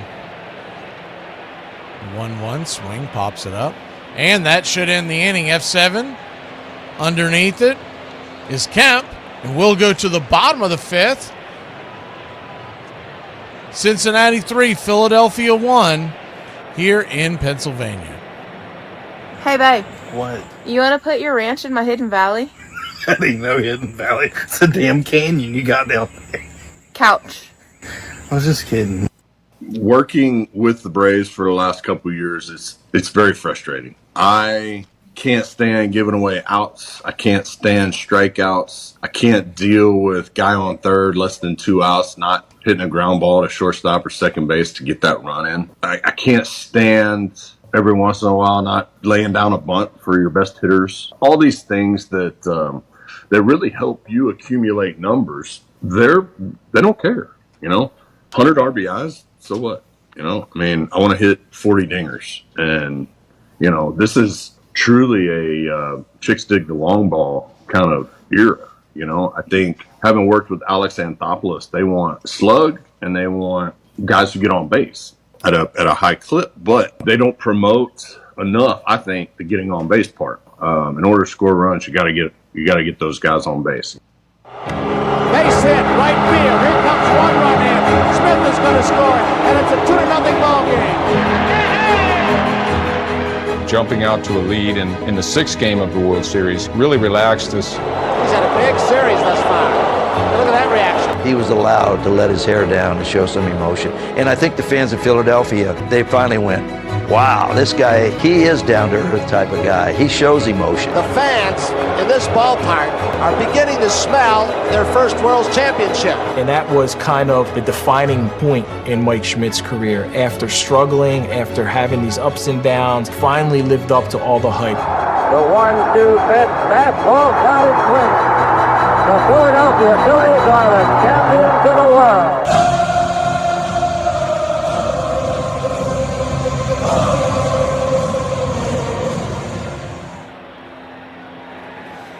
Andrew Abbott goes back to work, lefty-lefty matchup. Fires a sweeper into Bryson Stott. It's 0-1. The 0-1. Swing and a miss. Chase the sweeper in the dirt. 0-2. 4 runs, 8 hits, 2 errors for Philadelphia. 1 run, 1 hit, no errors. 4 runs, 8 hits, 2 errors for Cincinnati. 1 run, 1 hit, no errors for Philadelphia. The 0-2, outside wide.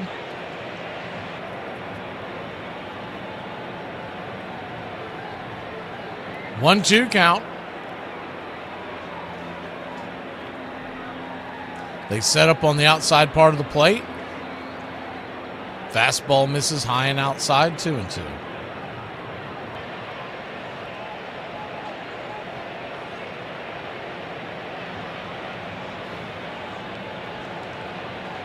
The 2-2 from Abbott. Turns and delivers. Swing and a miss, strike 3. One away. Second strikeout of the day for Abbott. He's at 76 pitches. Not really much of a strikeout pitcher. He's a guy that tries to keep the ball on the ground, rely on his defense.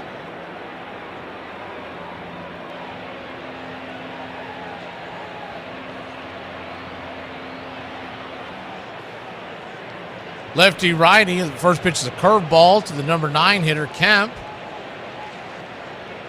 It's 0-1. Trey Turner standing on deck, the 0-1. Swing, lifts it into right field. Drifting back at the track, making the catch at the wall, fighting that sun. Thought Benson was going to lose the ball in the sun. 2 down.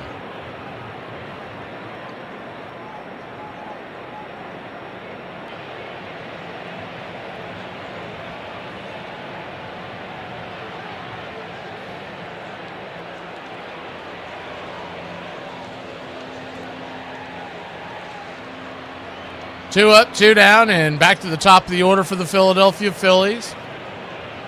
First pitch is curveball outside wide. It's 1-0.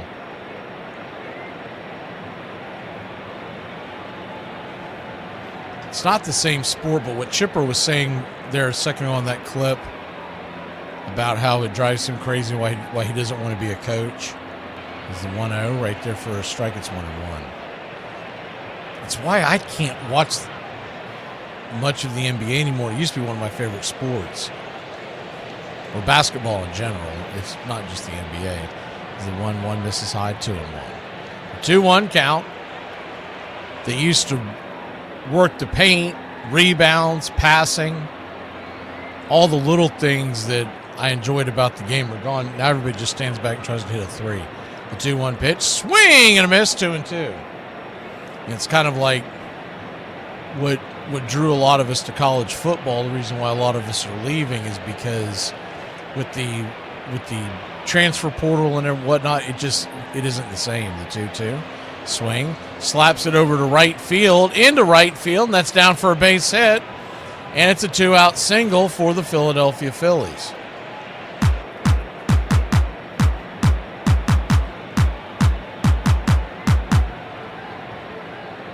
Yeah, I never thought I would say it, John, but I think the only way to save the game is to actually outlaw the 3. Just get rid of it.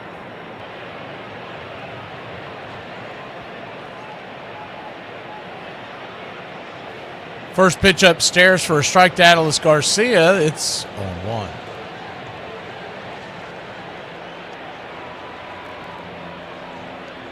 The 0-1. Kicks and fires. In the dirt, 1-1. The 1-1 count.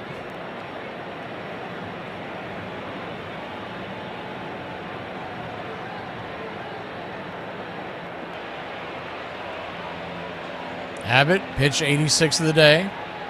Swing, pops it back foul. 1-2. Harper stands on deck, representing the tying run.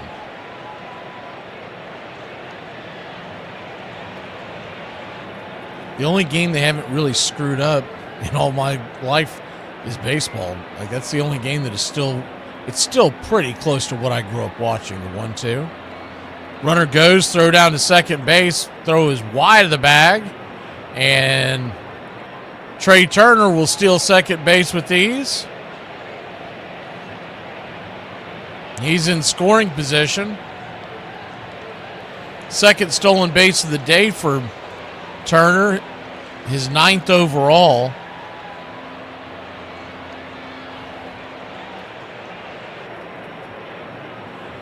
Lefty-righty matchup. First pitch on the way. Swing, chops it foul. So a 2-2 to Garcia.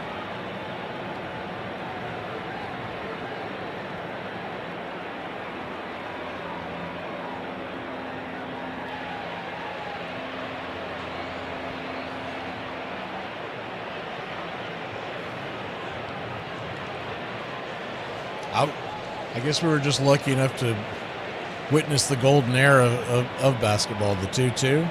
Swing, chops it off the instep. We'll do it again. 1980s, like that was the elite, and I grew up in that time watching, and I didn't know at the time how lucky we were to be able to see it. Because if you missed that era of basketball, you really missed it. The 2-2. Swing and a miss, strike three, and that'll end the inning. So Abbott continues to hold that 4-1 lead. We'll go to the 6th here in Philadelphia. If I died and you got remarried. If you died and I got remarried? Yeah, if I died and in you what got... order? I die first. Okay. You get remarried. Because I'd like you to be there otherwise. For your remarriage. Yeah, you're special to me. You're like my buddy.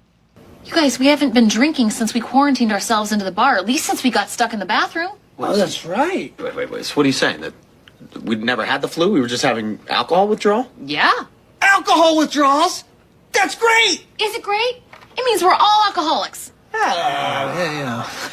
When you were younger and you'd get hangovers from alcohol, but now you can get them from too much sun, too much food, not enough food, socializing too long, traffic, loud noises. You better not go to sleep. As soon as your eyes shut, I'm gonna punch you square in the face. I hope you stay still when you sleep, because I'm putting a rat trap between your legs. Marriage is just two adults who ask each other, do you have any ideas for dinner? Every single day for the rest of their lives. Still think you gotta pitch him in. Yeah, he took it again. So now he wants to back me off to throw that guy again. I'm not gonna lean. I don't care. I covered the plate with that bat just right there. 3-2. It was 0-2. Now it's full. Now you just got to be a great hitter. If it's 3-2, anything can happen. So I'm kind of noticing that he's not chasing it off the plate away. He's chasing it when it's on the plate and down. I need to get it more down there where he'll swing at it. And that's the one he fouls off, and you're like, oh, now I got to make another pitch to him. And it remains 3 balls and 2 strikes. Good pitch. I tip my hat to that one. You'll see me walk away like, get it, brother. That ball was up. It was perfect, and I should have hit it. Gage missed it. Sometimes you get lucky. Maybe he thought it was a high fastball. Who knows? He saw it up and recognized fastball, but I don't know why he missed that one, but glad he did. Yeah, it's good stuff. Oh, that was it. Yeah, it was fun. He's great.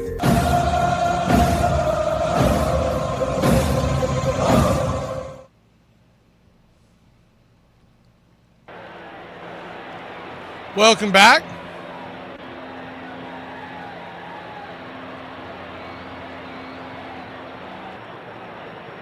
I don't know who you're talking about, Steve. I didn't miss Kareem Abdul-Jabbar. I watched him play for about 10 years.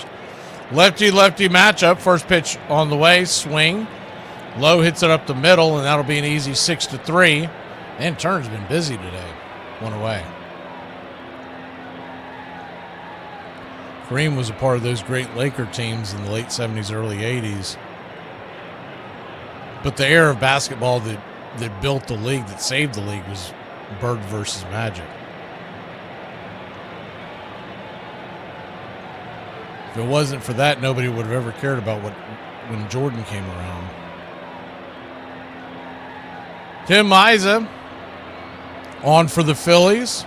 Fires the strike right there to Dunn. He's 1 for 2 with the triple and a run scored. It's 0-1. The 0-1 right there for a strike. It's 0-2.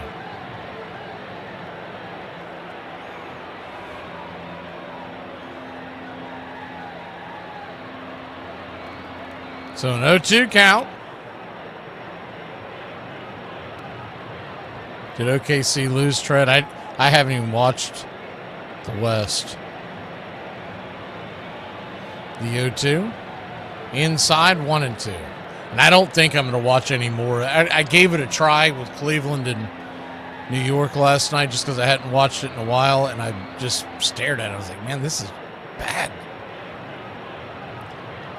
It's just a bad watch. The 1-2, swing, fouls it away. Teams will just chuck threes and chuck threes. They'll be standing under the rim and kick it out when they could have put a bunny in to get some points on the board, and they'll just keep chucking them. So it really just comes down to who's hot that night and who's not. The 1-2 count in the dirt, 2-2. Steph Curry ruined the league. It wasn't his fault, but he was so good at shooting that everybody tried to be like him, and it ruined the league. Now the analytic dorks will tell you that it's fine to be under 30% three-point shooting because they'll take that. The 2-2. Swing, drops it into center field, and that ball's going to go off the glove of Marsh, and it's going to be a one-out double for the Cincinnati Reds, already leading 4-1.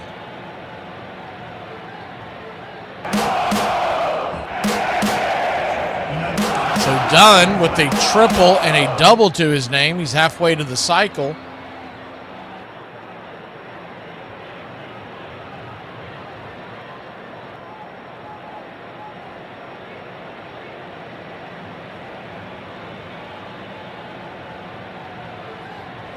If you're saying it's rigged, it means you lost. You lost some money. Dane Myers coming to the plate, lefty-righty matchup.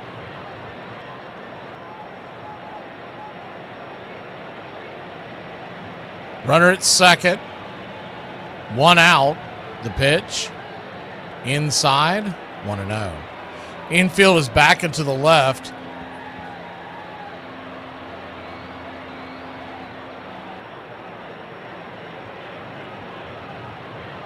The 1-0. Brings it. Swing. Slaps it into the right field corner. That is down for a base hit up against the wall. And the Cincinnati Reds have taken a 5-1 lead here at the top of the sixth. RBI double. The pinch hitter Myers on for Benson. We wanted to get the right-hander versus the left-hander, and Higgins will come to the plate. Higgins is 2 for 2. With 2 singles and 2 RBIs.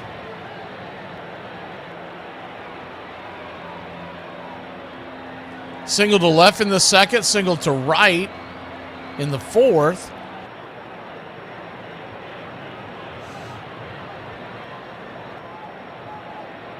First pitch is down and in. It's 1-0.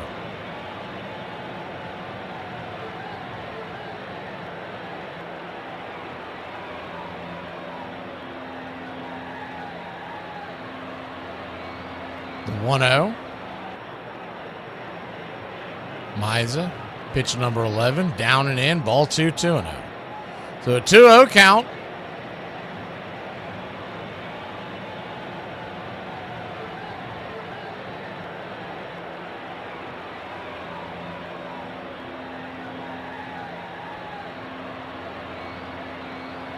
Brings it. Swing and a miss. 2-1.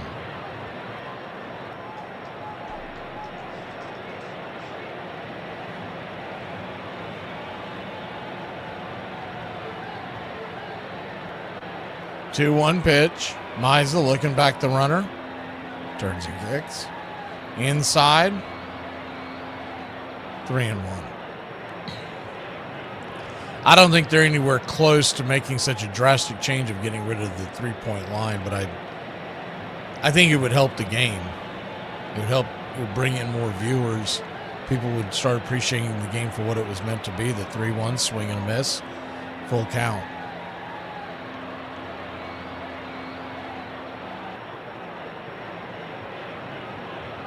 When they first designed that line, they never dreamt of a day where, and look, the shooters are better in today's game. They just are. They practice it more, the outside shooting. The payoff pitch, swing and a miss, strike 3, and there's 2 down. But they never dreamed of a day where a Steph Curry would exist. So they figured, no harm, no foul. They looked at it more as, because if you think about the novelty of it, when it first came around, like in Larry Bird's day, shooting 2 or 3 a game was looked upon as aggressive. Now these guys are shooting 2 or 3 in the first few minutes. First pitch swinging, lifted down the right field line. Adolis Garcia, he'll make the running catch over his shoulder into the corner right field foul territory, and that'll end the inning. Pretty impressive play by Adolis Garcia. We'll be back in a flash. Bottom of the 6th we go. Cincinnati leads it 5-1. If your broad tells you the dishwasher's broken, tell her she looks fine. Be a man. There is alcohol in the house and pot growing in the backyard. I'm a single father trying to raise my son the best way I can. Things would be better if I had a mommy.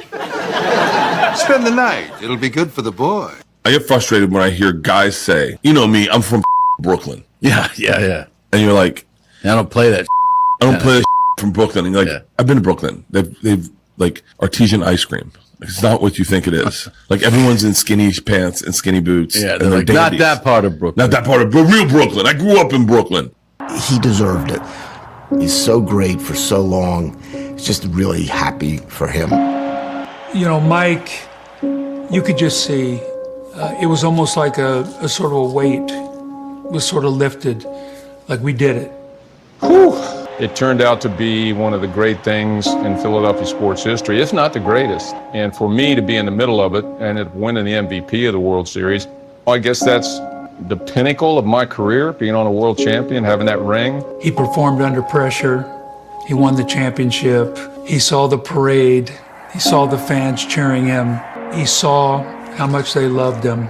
It was so much fun to look out from that parade and see all these faces. These were the fans that, that rooted for us, and probably a lot of them the fans that had booed us and me. It was more of a jumping from the whole negative vibe of Philly into a more passionate relationship. I think that as much as anything else calmed him a little bit. Like it didn't take away those moments where he still struggled, but I think being on that float and winning that championship, I think it did wonders for Mike.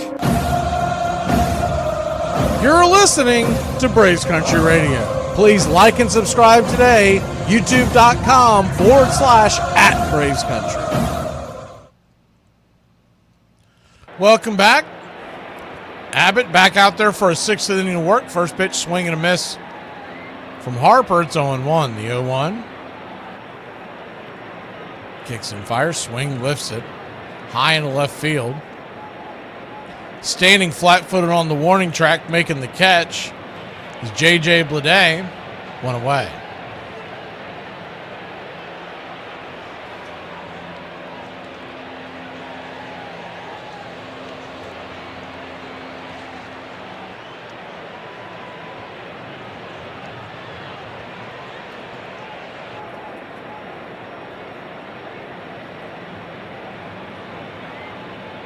Cincy 5, Philly 1, bottom of the sixth inning.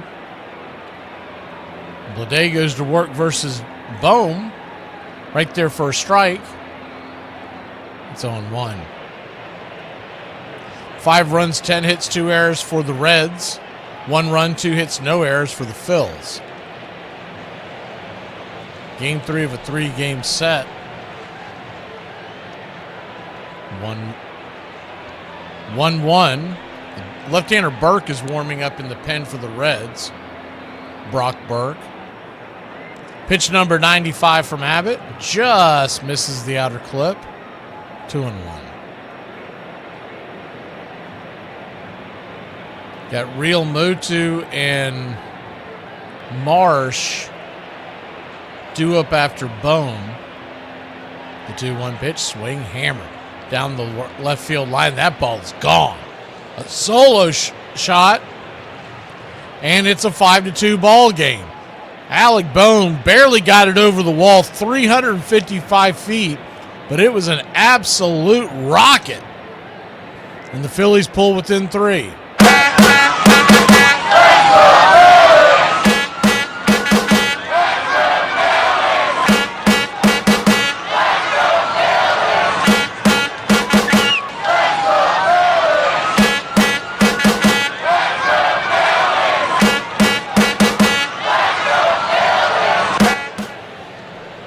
So 5-2 your score.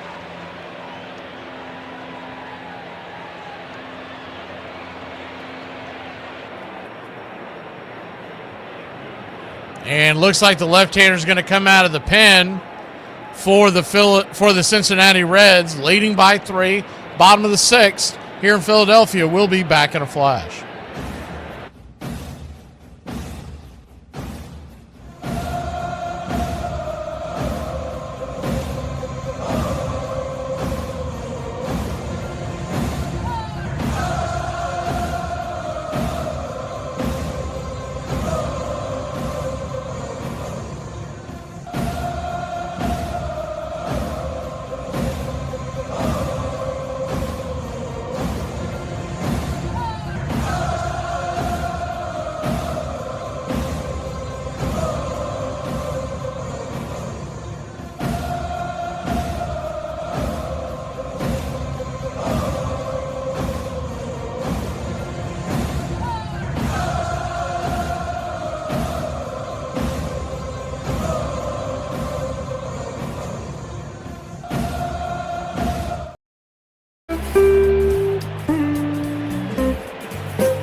Welcome back. First pitch on the way is right there for a strike from Burke. It's 0-1. The 0-1. Kicks and fires, swing. Grounds it over towards short. 6-3. McLean to low, and there's 2 down. 5-2 your score, Cincinnati leading the Phillies. Bottom of the 6th inning.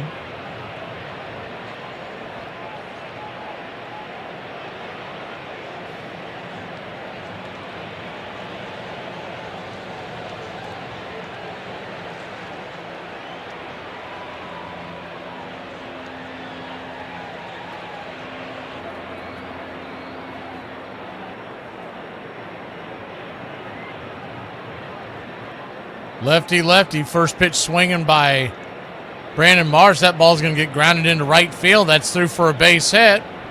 And it's a 2-out single for the Philadelphia Phillies, trailing 5-2.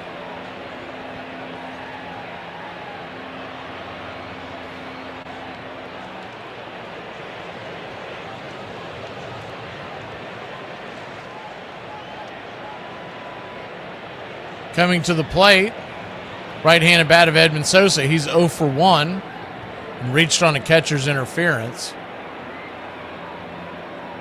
Pitch on the way. Runner goes. Throw comes down to second base, and Marshall have that stolen with ease. 1-0.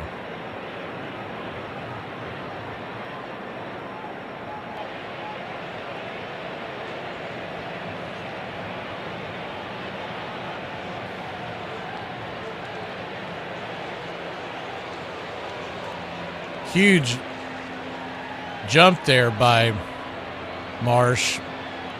Higgins never had a chance. The 1-0 misses outside wide. 2-0.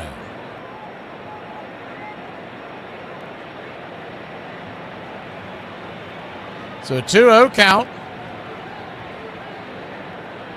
Swing! That ball's hammered. And that ball's gone. We got ourselves a 1-run game, a 2-run shot. And Sosa obliterated that ball 400 feet, 108 miles an hour. It got out in a hurry. Holy cow.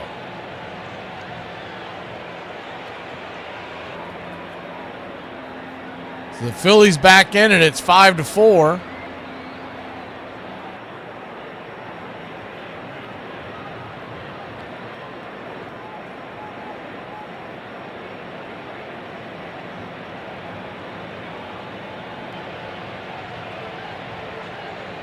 He knew it the moment he swung at that thing.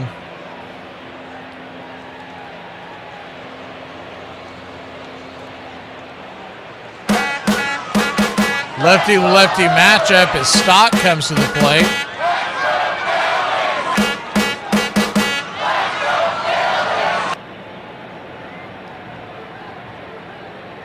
Burke, the 1-0, right there for a strike. It's 1-1.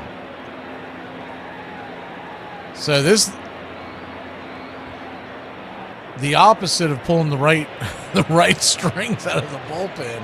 Burke came in here and made it worse. The 1-1 swing, slices it high and deep into left field. Drifting back, making the catch out there is Blade, and that'll end the inning. But not before the Phillies put 3 on the board, and it's 5-4. Reds will grab the sticks when we return. Hey, y'all know them trucks that go. I want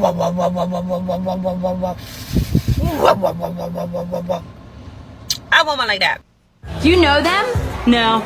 But in the club, we all fam. What? In the club, we all fam. In the club, we are all family. Are you racist? These stats and facts are so crazy they will make you spit out your drink. If you're making an all-star team and you want to win, you best put Steve Garvey on that team. Over his career, he appeared in 10 all-star games, and the National League won every single one of them. It didn't matter who you put on the mound. Ricky could hit. While playing for the Yankees in 1987, he had home runs in consecutive innings, one off of Phil Niekro and the other one off of Steve Carlton. That's the first time in history a player hit home runs off of 2 300-game winners in the same game. Holy rainout. Over a span of 4 consecutive days from May 14th 8th to May 17th in 1945, every scheduled game in the American League was rained out, the first and only time that has ever occurred. The human vacuum cleaner, Brooks Robinson, was known for his defense. But did you know defense against him is the reason for one of his records, hitting into the most triple plays? Rube Waddell, dominant pitcher, interesting human, had the unique distinction of being born on Friday the 13th in 1876, and his death occurred on April Fool's Day in 1914. Nolan Ryan pitched long enough in the majors to strike out 7 different father and son combinations. Harvey Haddix once threw 12 perfect innings in a game against the Braves, and still managed to lose the game. Joe Sewell only struck out 3 times during the entire 1930 season, or the equivalent of 353 at-bats. 2 of those strikeouts occurred in the same game. Cy Young has an MLB record 749 complete games. No active pitcher has even 749 starts. Babe Ruth has the same amount of career shutouts as Pedro Martinez. Don Mattingly hit 6 grand slams in his career. All 6 of them happened during the 1987 season. Braves Country Radio, your home for the classic call of Braves Country Baseball. Ellie De La Cruz takes the first pitch down and in for a ball. It's 1-0. Lefty-righty matchup. 1-0. Out and away. Ball 2, 2-0. 2-0 count. Orion Kirkering warming up in the pen for the Phillies, the right-hander, the 2-0. Swing, fouls it back. 2-1.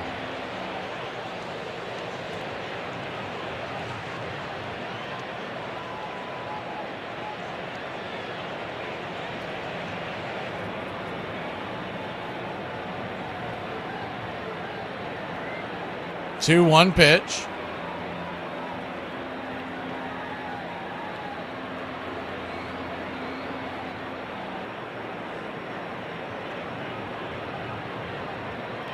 Turns and fires. Inside, just misses. 3-1. 95 miles an hour. That just misses zone. They are going to challenge it. Both teams still have 2 challenges, and he's going to win that one. So both teams will keep both their challenges.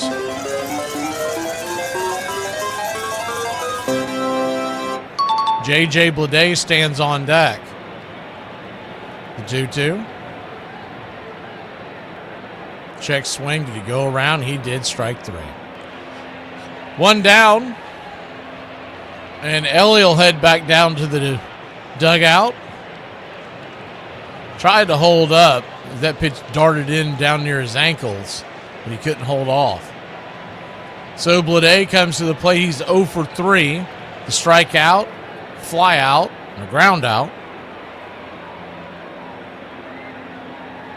First pitch swinging by Bleday, lifts it high and out of play. It's 0-1. Cincinnati has a right-hander warming up.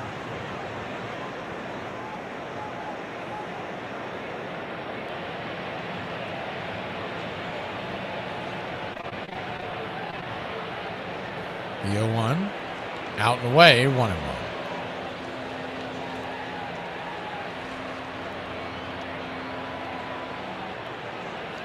One count.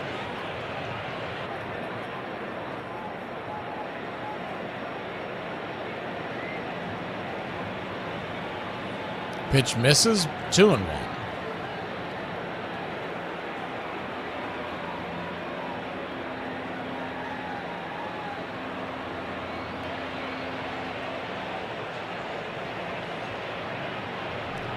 The 2-1 misses high. Ball 3, 3-1. Believe that's Jose Franco that's warming up in the pen. Couldn't see his number, but it's who it looks like.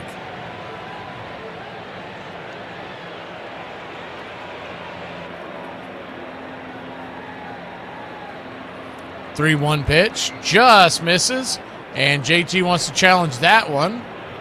That one was really close. It looked like it probably hit the zone, but it is very close. And, just got it.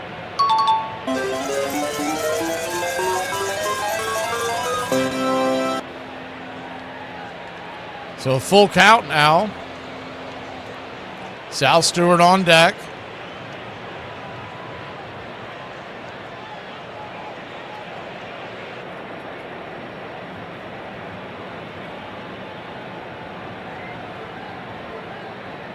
3-2. Swing, fouls it away. Do it again.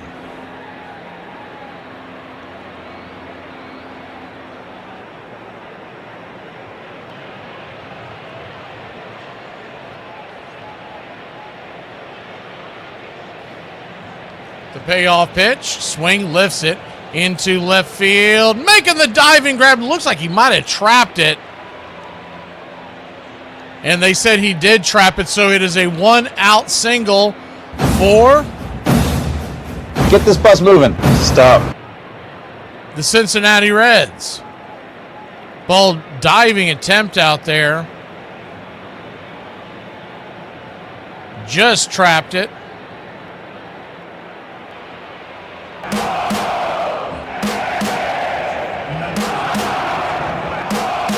That's going to be it for Tim Miza. As Orion Kirkering set to face the right-handed Stewart. We'll step away. We'll be back in a flash here on Braves Country Radio. It's 5-4 Cincinnati over Philadelphia, top of the 7th inning.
Orion Kirkering coming to the bump for the Philadelphia Phillies.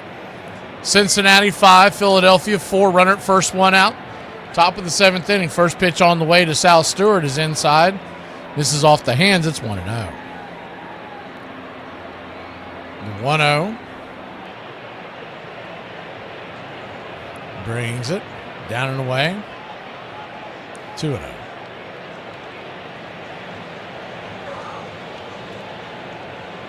2-0 count.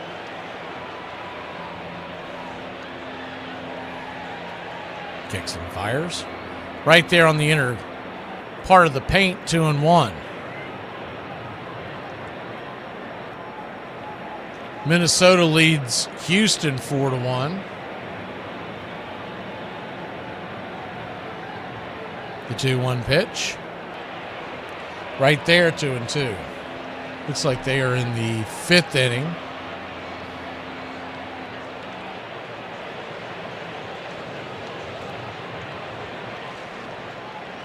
Reds challenge the strike, and they're going to overturn it. They're going to get it overturned to a ball.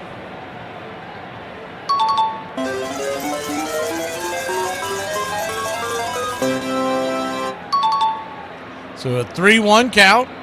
Right there, first strike, full count.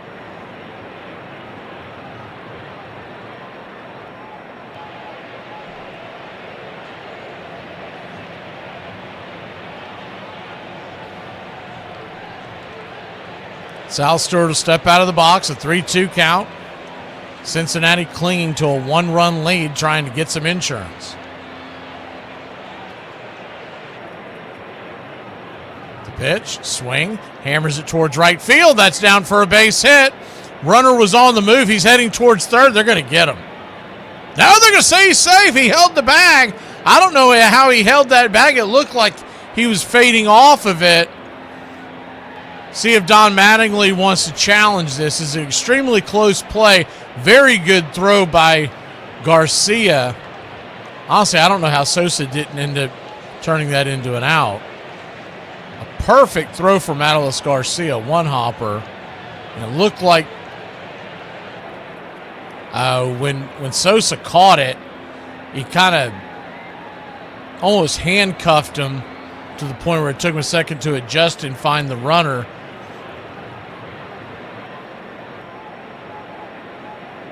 So runners at the corners and one out. Wow. The throw beat him, just couldn't get the tag applied. First pitch right there from Kirkering. Right there for a strike, it's 0-1. The infield is now in. All the way in. The 0-1 swing. Fouls it away.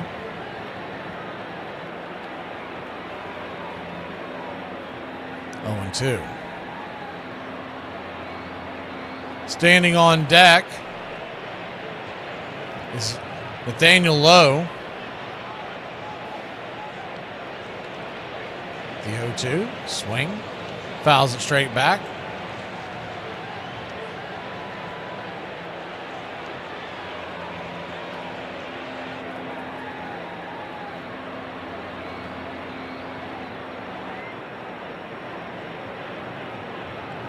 Oh, 2 count, runners at the corners. Infield, drawn in. They are shaded to the left, so an enormous hole to the right side.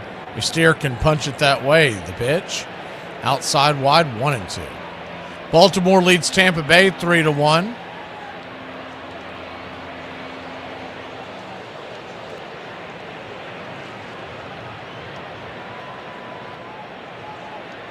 The 1-2.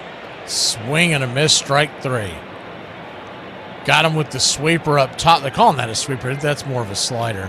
He was a little too hard for a sweeper. 2 down. Big strike out there by Kirkering.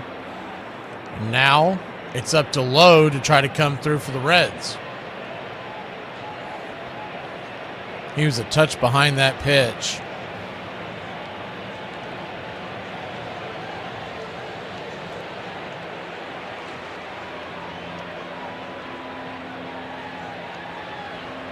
Y'all seen this new trend in baseball fans? Is the first pitch on the way is upstairs, Mrs. Hyatt's 1-0.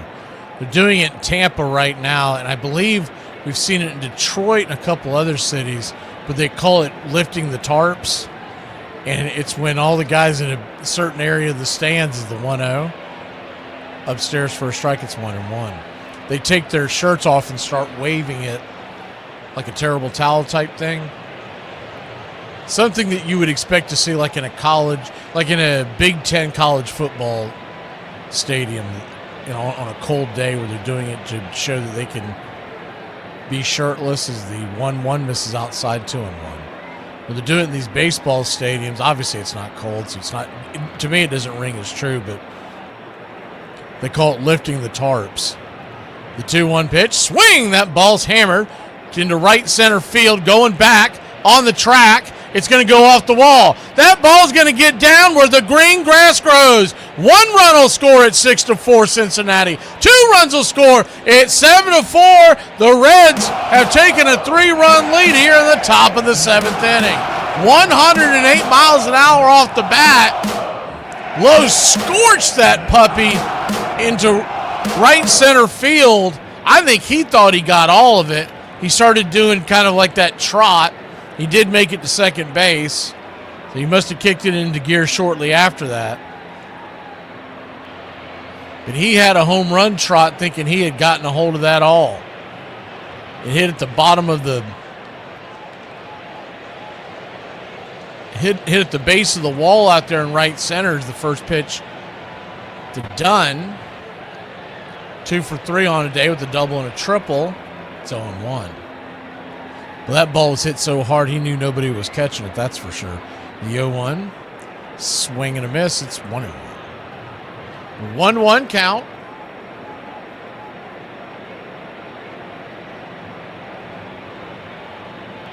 Kicks and fires. Swing. Chopper. Over towards short. Turner's got to hurry. Fires it off his front step. That's going to be a close. Oh, it's in and out of the glove of Bohm. In and out of the glove of Bohm, and everybody is safe. It'll probably be an infield single. I don't know if Bohm catches it if he's out. It's going to be extremely close. See if he would have beaten it. No. He would have beaten it, so they may give him an error. We'll see how that's... They are going to give the error to Bohm. So Phillies' first error of the day. Cincinnati has 2, but the big number at 7-4 Reds here in the 7th. Runners at the corners, 2 outs. And we're getting another mound visit for Kirkering. This time's from Caleb Cotham, so they're going to keep him in the game. Might be just trying to get him to reset. Myers, who came in to hit for Benson and slid over into center field, is coming to the plate. Myers, 1 for 1 with an RBI. Doubled to right field his first time up.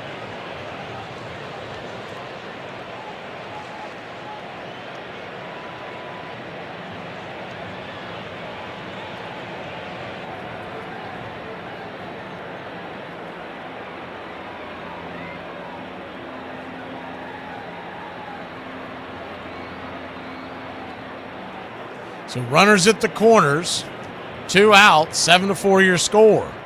First pitch, down and away, out and away. It's 1-0.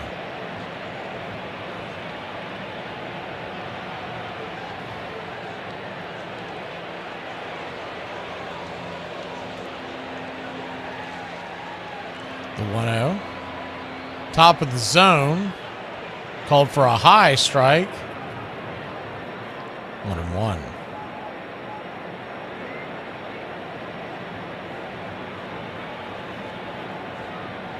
The 1-1 pitch. Taken all the way on the edge, 1-2.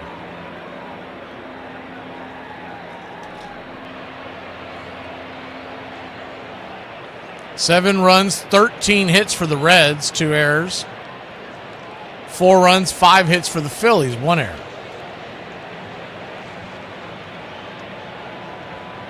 1-2 count.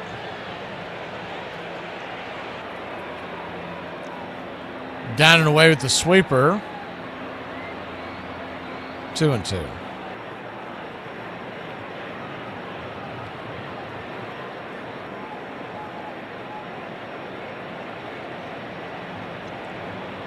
The 2-2 swing and a miss, strike 3, and that'll end the inning.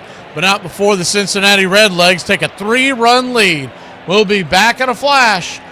Time to get up and stretch here in Philadelphia.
Welcome back. Justin Crawford coming in.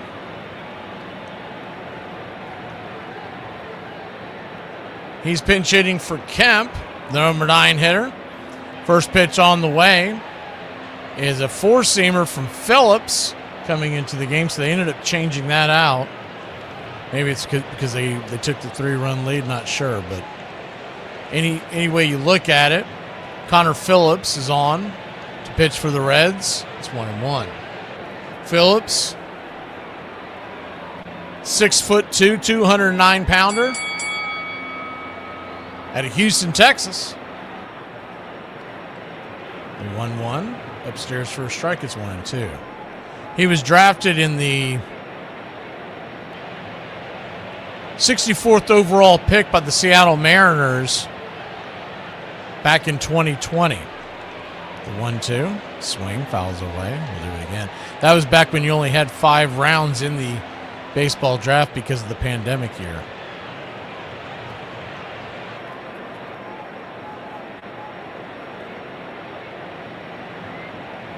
One-two count. Brings it high and out of the zone. 2-2. Pitch almost went to the backstop.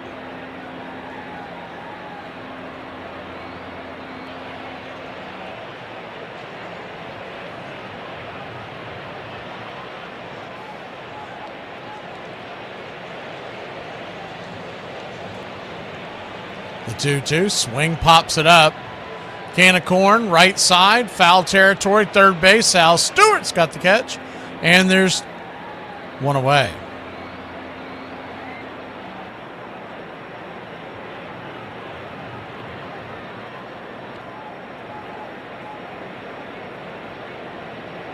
One up, one down. Trey Turner, who's 1 for 1. He's got 2 walks, a single, a run, 2 stolen bases.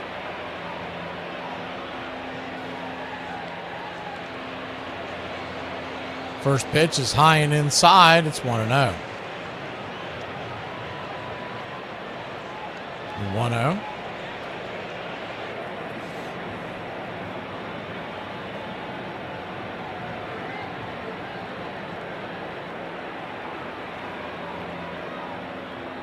Kicks and fires. Upstairs, misses high ball, 2-0.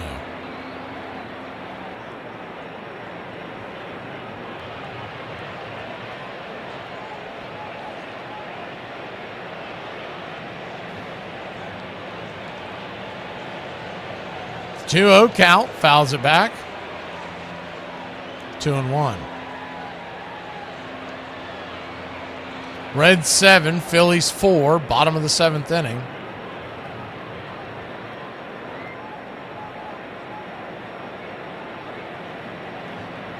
Kicks and fires, and that 4-seamer will miss high and out of the zone. So it's a 3-1 count.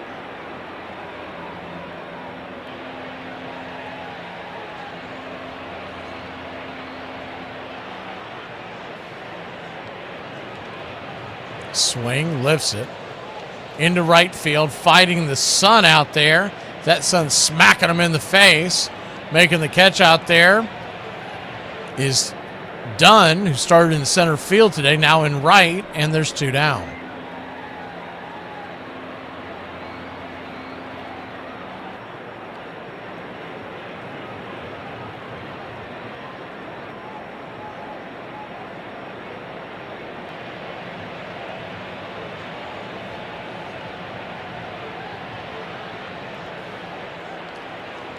Adolis Garcia, the batter, he takes a hack at the first pitch and swing and a miss. It's 0-1. Garcia, walk, flew out, struck out. He's came to bat the first, third, and the 5th, now in the 7th. Graham Ashcraft is coming on to relieve for the Reds, probably in inning number 8. The 0-1 swing and a miss. It's 0-2. He coughed up a couple of big runs the other day. I remember seeing him on the mound. I believe it was against Philly in the first game of this series. He's always been so good for the Reds. The 0-2, down and away, 1-2.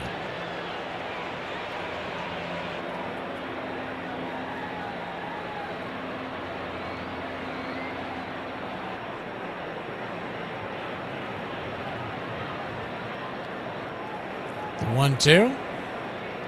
Misses high, 100 miles an hour, 2-2.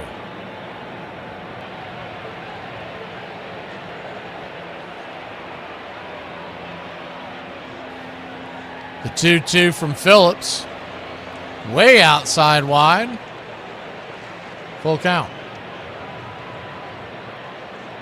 Standing on deck is Bryce Harper. In the hole, representing the tying run, is Bone. The payoff pitch. Swing and a miss, strike three, and that'll end the inning. We'll go to the eighth. 7-4, Reds over the Phillies. 106 miles from Chicago. We've got a full tank of gas, half a pack of cigarettes. It's dark, and we're wearing sunglasses. Hit it. I have come here to chew bubblegum and kick ass. And I'm all out of bubblegum. It's happy hour. When wins become losses And losses become wins. You guys going to happy hour? I'll come for a couple. Just a couple, though. Not like last time. I need a drink. When buying a beer, buying only one beer can cause a misalignment in your spine due to the uneven weight distribution. This can cause unnecessary back pain and potential spine issues. To prevent this, carry 2 beers, ensuring your body is balanced and proper health maintained. Afternoon, everybody. Put my pants on, one leg at a time. Does Barry Manilow know that you raid his wardrobe? Guess what? I got a fever, and the only prescription. Ladies and gentlemen, we interrupt our program of dance music to bring you a special bulletin from the Intercontinental Radio News. You're in Braves country. Everybody drink a beer. They're making it laws where you can't drink when you want to. This stinks! Pretty soon we're going to be this country. This is total BS! Oh, yeah. For me and the Lord, you gotta understand it. We're on a mission from God. I'm on the radio every day!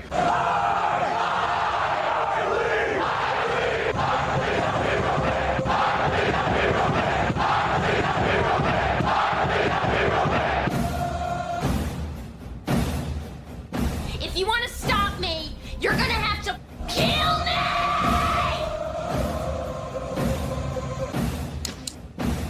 And you, music lover, you're next. You're so drunk you can't hit nothing. In fact, you're probably seeing double. I have 2 guns, one for each of you.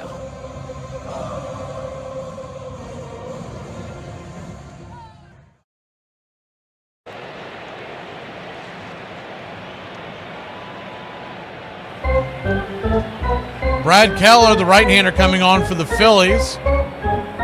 First pitch on the way is a 98-mile-an-hour fastball. Up top for a strike, it's 0-1. Higgins, the batter. 2 for 3 on the day. 1-1. 2 singles and 2 RBIs for P.J. Higgins, the backstop for the Cincinnati Reds, the 1-1. Outside wide high, 2-1.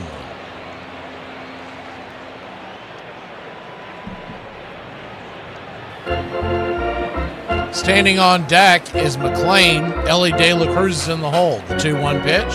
Swing! Chops it foul. 2-2.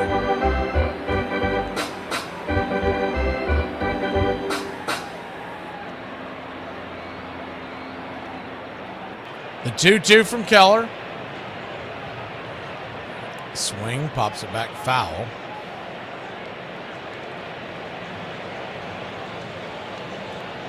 Seven runs, 13 hits for for Cincinnati. 2 errors. 4 runs, 5 hits for Philly, 1 error. Aaron Nola's struggles continue. He went 5 innings today, 6.04 ERA now, 8 hits allowed. The 2-2 pitch, swing, lifts it. High into left field, very shallow left field. Underneath it is Trey Turner for out number 1. Man, you talk about a bullet dodge. Remember when Anthopoulos and the Braves were trying to sign Aaron Nola?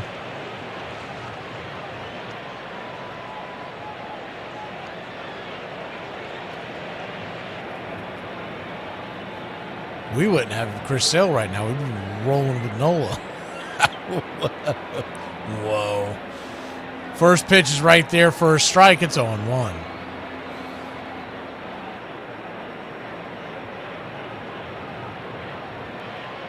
The 0-1 misses high. 1-1.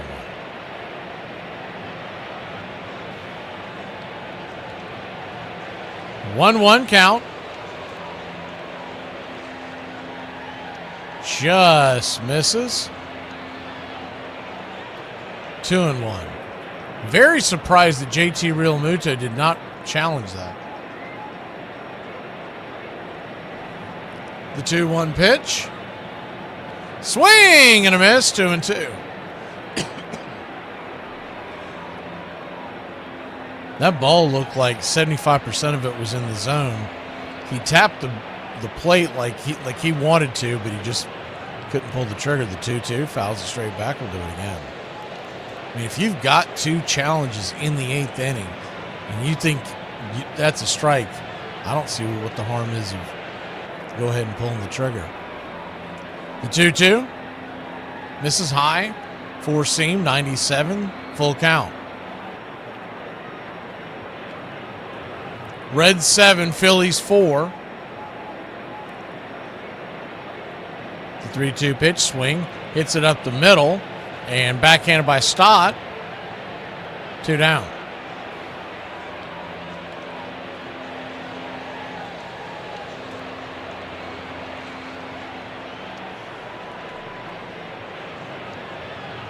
Two up, 2 down. Ellie De La Cruz comes to the plate.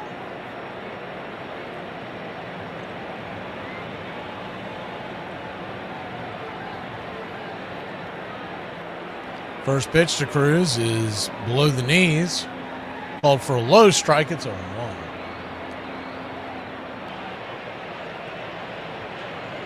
The 0-1. Swing. Lifts it. Left field, and making the running catch is Marsh, and that'll end the inning. We'll go to the bottom of the 8th. 7-4. Philly grabs the bats when we return. So I was talking to this dude, he's like 25, and he goes, isn't dating and marriage just kind of similar? And I was like,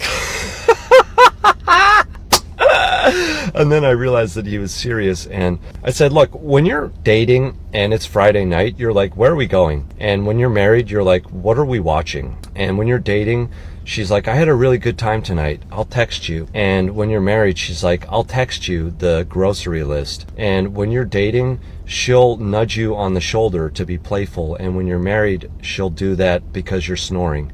And when you're dating, she'll call you cute nicknames like Pookie and Sweet Cakes. And when you're married, your nickname around the house becomes, Hey! Have you ever played baseball and been stuck in a situation you just couldn't get out of? Boy, do I have a story for you. Boundary Field was home to the Washington Senators from 1891 to 1910. Although it had many oddities, one of them stood out more than the rest: a doghouse in the outfield. If you're thinking the doghouse was used to house a dog, you're incorrect. It was used like a storage shed. In fact, if you looked inside, you were likely to find a Stars and Stripes flag. Here's where the story gets good. The Philadelphia Athletics, who were a good team at the time, were in town. On that roster was a man named Ralph Sox Seabold. He was remembered for his 16 home runs in 1902, which was a record until Babe Ruth came along. But after that day, people would remember him, just not for his home runs. At some point during the game, Sox would let a fly ball get by him. Nothing wrong with that, except for where it ended up. Because a groundskeeper forgot to close the door on it, it landed right inside the doghouse. No worries, Sox would just climb in and get it. There was just one problem. Once he retrieved the ball, his upper body and his head were stuck inside. 3 minutes later, the Athletics got him out. But not before the first doggone inside the park home run. In 1911, Boundary Field would burn down, and no one ever heard from that doghouse ever again. You're listening to Braves Country Radio with Mac McGee, the classic call of Braves Country Baseball.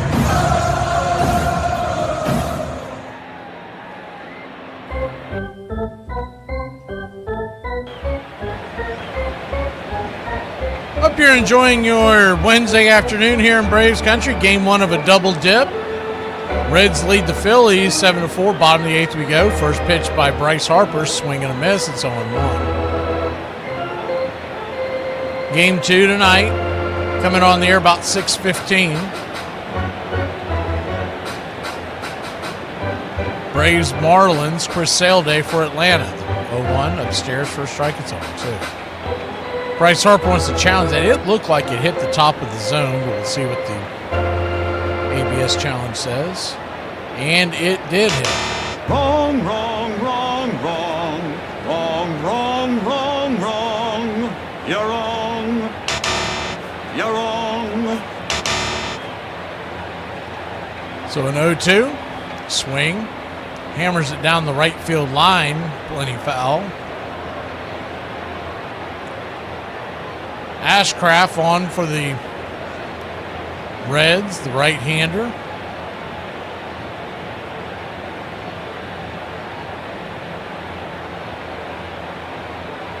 Graham Ashcraft, the 0-2 pitch, swing. Chops it off his instep. We'll do it again.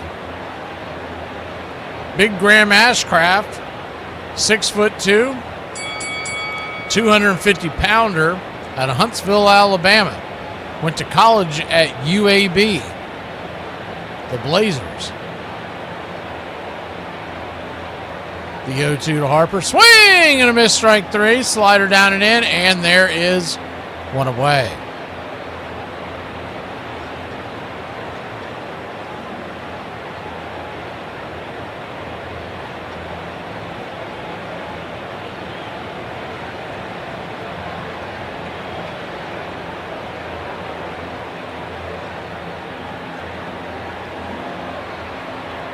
Alec Bohm steps to the plate, righty-righty.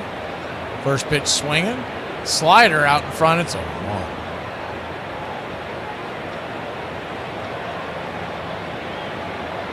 The 0-1.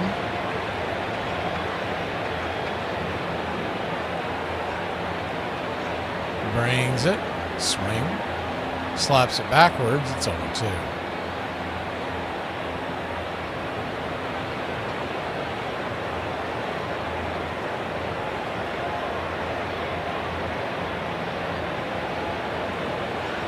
Oh, 2 count. Just misses the mark on the outer edge. 1-2.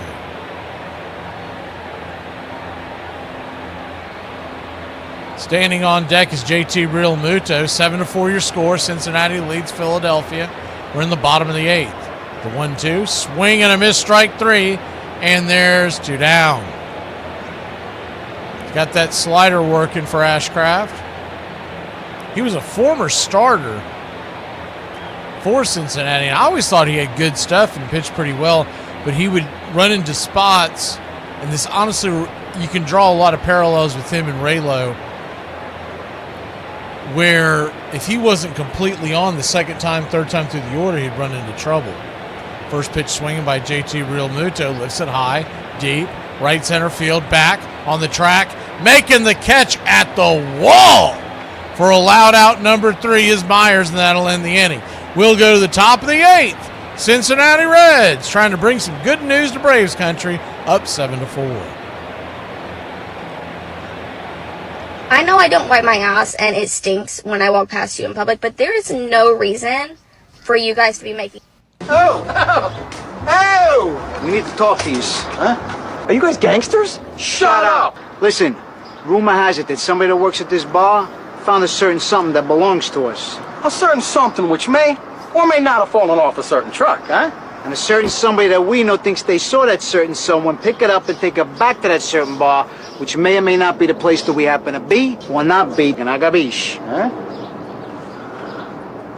Fellas, we're about 6 beers deep, so I think you're going to have to be a little bit more clear, because I didn't get that last part. I missed out on the whole thing, to be honest with you. I was very confused by the whole thing. Now, what age does eating dinner at 4 and going to bingo considered a cool night out? Because I'm ready. Do you guys remember when all the celebrities were getting their energy by putting their barracuda and butt in the sunlight? Am I the only one? Do you remember, like, Shailene Woodley was like, coffee? No, thank you. I get all of my energy by charging my butthole in the sunshine. So... You guys remember that? That was a weird time. That was weird. You know, there's this mantra that you never have to buy a beer ever if you win a championship in Philadelphia. If you're a manager or a coach or a player, I think Mike probably felt a lot better about himself and his space in Philadelphia and what he meant to the city. You know, it wasn't like he was going to stop playing. Every baseball player that puts a uniform on wants to have a World Series ring. And I guess once you get that first one, that's what we're here for now, is to try and get that second one. Oh, there goes another one. Way out of here. Mike Schmidt, his 9th home run of the year.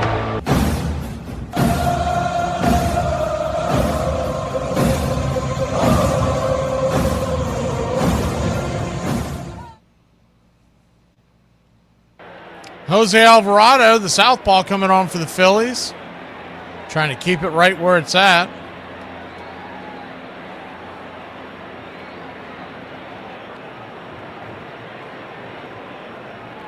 Eli White has been reinstated from the IL for your Atlanta Braves, and Jose Azocar. I hate to see this. He's been designated for assignment. First pitch on the way is called for a strike. It's 0-1. And Reds challenged the strike, but he does not get it. And so it is 0-1.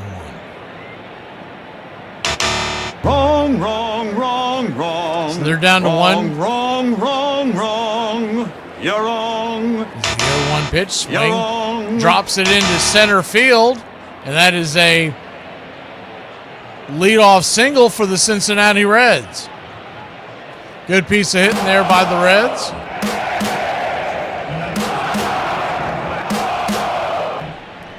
J.J. Bleday, his second hit of the day. And Sal Stewart, who is 3 for 4, a double, a single, 2 singles, and a ground out. He has scored 2 runs. Lefty righty. Right there in on the inner cut, it's 0-1. I hate to see Azocar getting DFA because somebody's going to claim him. The 0-1 count.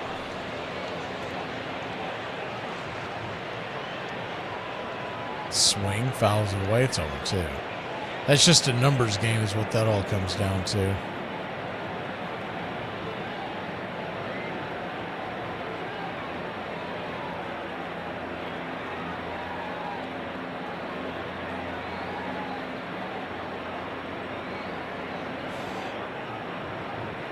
The 0-2. Swing! That ball is hammered high and deep in the left field. And get back on the track. Zip, boom, bam, it's gone. Ram-a-lamma, ding-dong. A 2-run shot. And the Cincinnati Reds have broken this open to a 5-run lead.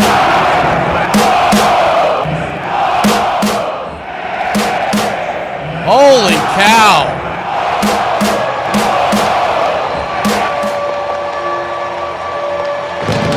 He smoked that puppy. Sal Stewart, 2 RBIs and 3 runs on the day now. 4 for 5. He's just a triple away from the cycle. First pitch on the way to Spencer Steers right there. 1-0. 1-0. Kicks and fires. Swing. Fouls it away. 1-1. So 1-1 count.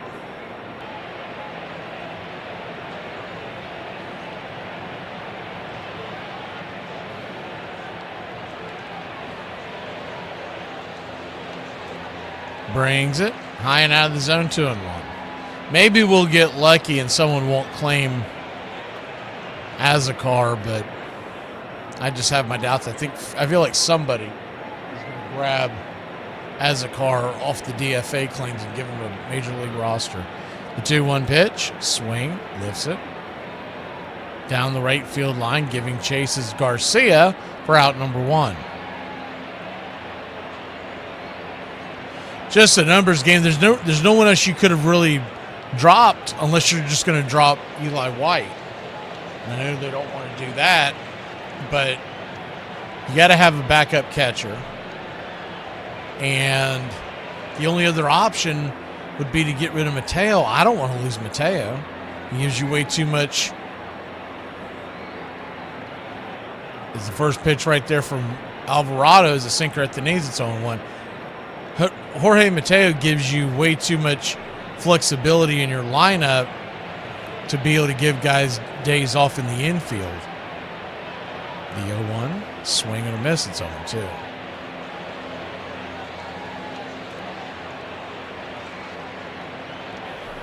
But he'll have the right to pursue other endeavors and get a chance to go out, see if somebody will offer him a major league roster spot. I mean, I think people would be a damn fool. There's got to be a team, Major League Baseball, that needs a Jose Azocar. The 0-2 down and away, 1-2.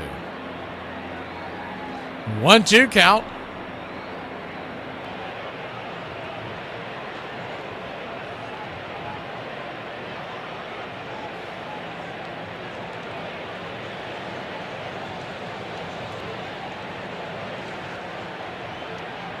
One-two pitch. Check swing in and out of the glove of JT Realmuto. 2-2. Looks like Tanner Banks, the left-hander, is warming up in the pen for Philadelphia if Alvarado continues to have any struggles.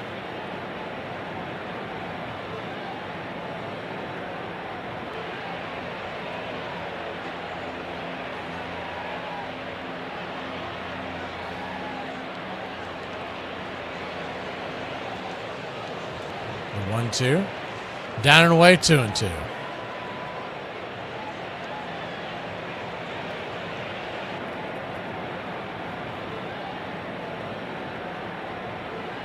Two count.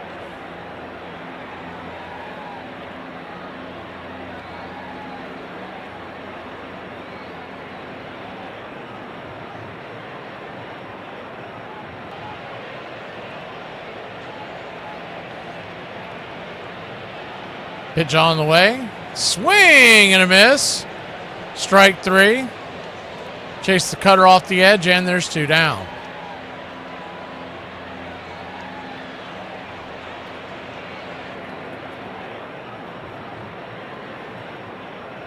Bottom of the order will be due up for the Phillies in the ninth. It's 9-4 Cincinnati. 9 runs, 15 hits, 2 errors for the Reds. 4 runs, 5 hits, 1 error for the Phillies. First pitch in the dirt to Dunn. It's 1-0. Dunn, 2 for 4 on the day. It's been a total team effort. I mean, you look at the batting order of the Cincinnati Reds today. Top 2 guys did absolutely squat. McLean and De La Cruz 0 for 10 combined, but everybody else chipped in. Pitch on the way, swing, lifts it. High into center field. Crawford drifting back, making the catch, and that'll end the inning. We'll go to the bottom of the ninth and see if the Reds can hold this 5-run lead and put a W in the books. Let me tell you something. You post all your business on social media. I mean, I find myself for hours going through this page finding out about her life. So she gonna post my next relationship. My man gotta come in with a bag because I don't need a man. I got my own house. I got my own car. I got my own money. And I say, but you ain't never got your own baby. Your mama always got her. She gonna comment, you need to mind your business. Mind mama's business. I done followed you for 2 years, 6 relationships, 2 STDs, and 6 abortions. Ho, you are my business. I would roast you, but my mom said I'm not allowed to burn trash. Times that my comment section kind of insulted me, kind of complimented me. Elbows too pointy to make finals, but you're doing great. You kind of remind me of Pam from The Office. Cute, but not wow, she's cute. These used to be funny, as long as they were funny once. We all barely like you as you're mildly entertaining. I'll take what I can get. Peak Midwest on all levels. I do love the Midwest. You need a different style in clothing and you need to be more exciting. I guarantee doing those things will have drastic changes for you. He just had a swing path, and an approach that worked for him. He could feel it, he could replicate it, and he did that all year long. Mike Schmidt has averaged 1 home run every 15.06 times at bat. For me, statistically, it was my best season ever. I mean, I ended up in a 90-some game schedule, driving in 93 runs, and I got to 31 home runs that year, and I think I hit 316. It was the only year I hit over 300. It all amounted to Schmidt's second MVP award. MVP in 1980. He's the World Series MVP. And maybe in some cities, that's going to buy you a little bit of a grace period, a honeymoon period. No, not for Mike Schmidt. Not in this city, not in Philadelphia. Your home for the classic call of Braves Country Baseball.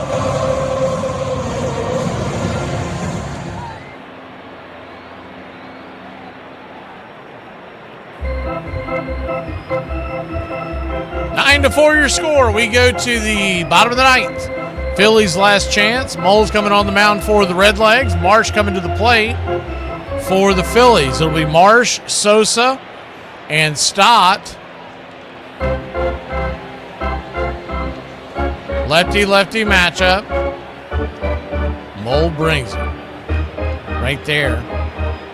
Sinker for a strike. It's 0-1. Sam Mole, 3.15 ERA. And a 186 batting average against here in 2026. The 0-1 brings it. Spins it away from the plate. It's 1-1.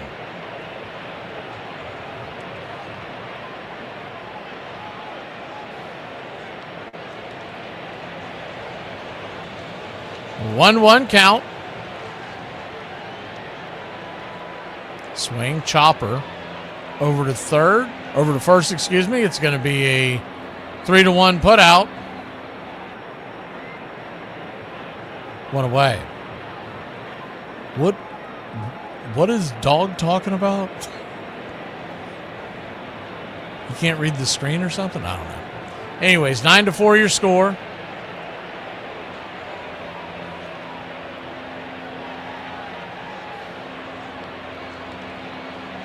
Lost on some level. As you can see on your screen, it's 9-4, bottom of the ninth, one out.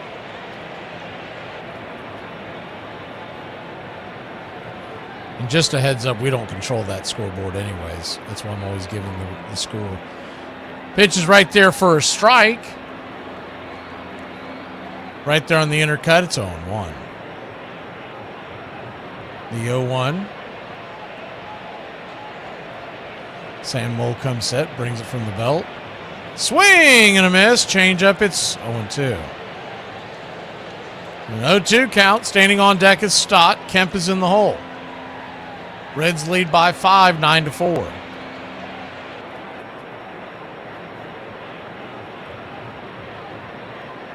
The 0-2 pitch. Swing, chopper, foul. Grabbed by the backstop Higgins. Quickly, but not before it rolled foul.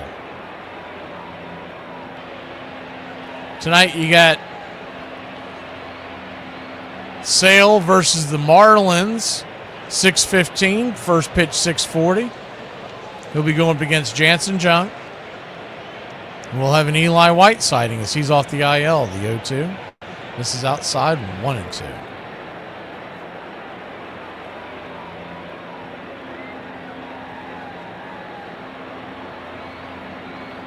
He is not in the starting lineup, by the way, but that is because there's a right-hander for Miami on the 1-2 pitch. Swing, chops it up the middle.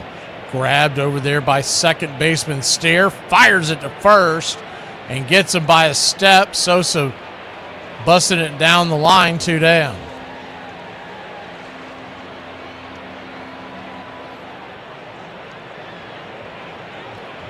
It's good to see a Major League Baseball professional effort from a guy who knows his team's down 9-4, and he's committing the second out in the ninth inning. He was still busting it down the line. Bryson Stott, the batter, first pitch right there at the knees. It's 1-0.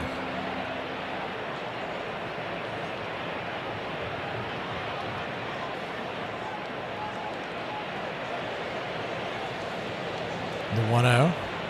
Right there, 1-1.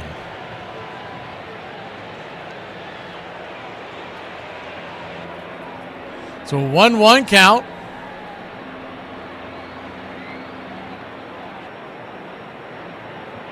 Oh, he was talking about with Chop Shop. Okay, he was talking about something in the chat. The 1-1 pitch, swing, slices it down the left field corner, and it is a 2-out single for the Philadelphia Phillies, so the game's not quite over yet as the Phillies try to start a rally here.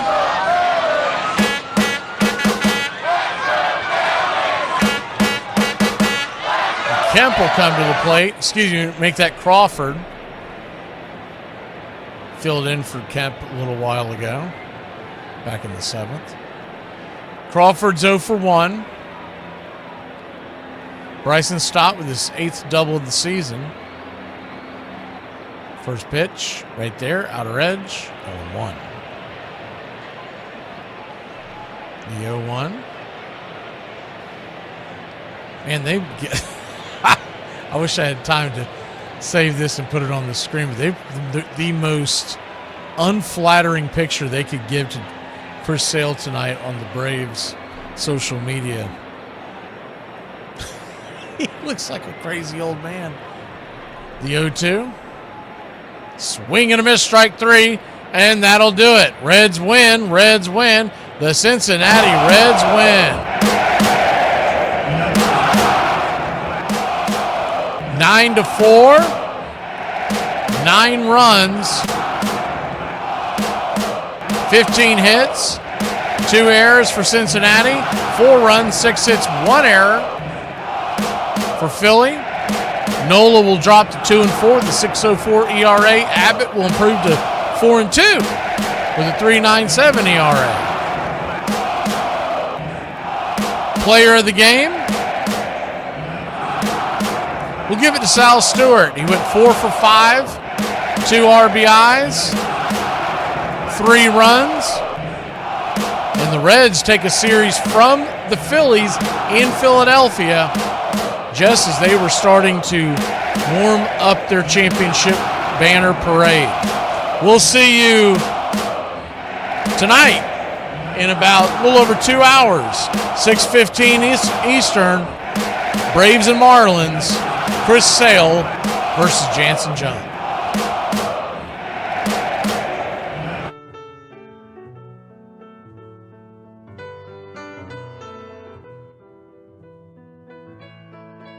Casey at the Bat by Ernest Lawrence Thayer.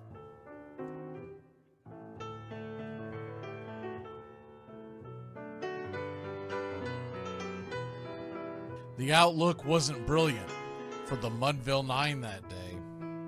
The score stood 4-2, but with 1 inning more to play. And when Cooney died at first and Barrows did the same, a pall-like silence fell upon the patrons of the game. A straggling few got up to go in deep despair. The rest clung to the hope which springs eternal in the human breast. They thought, if only Casey could but get a whack at that, we'd put up even money now with Casey at the bat. But Flynn preceded Casey, as did Jimmy Blake, and the former was a hoodoo, while the latter was a cake.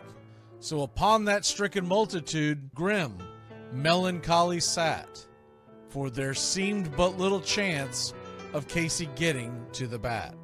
But Flynn let drive a single, to the wonderment of all, and Blake, the much despised, tore the cover off the ball.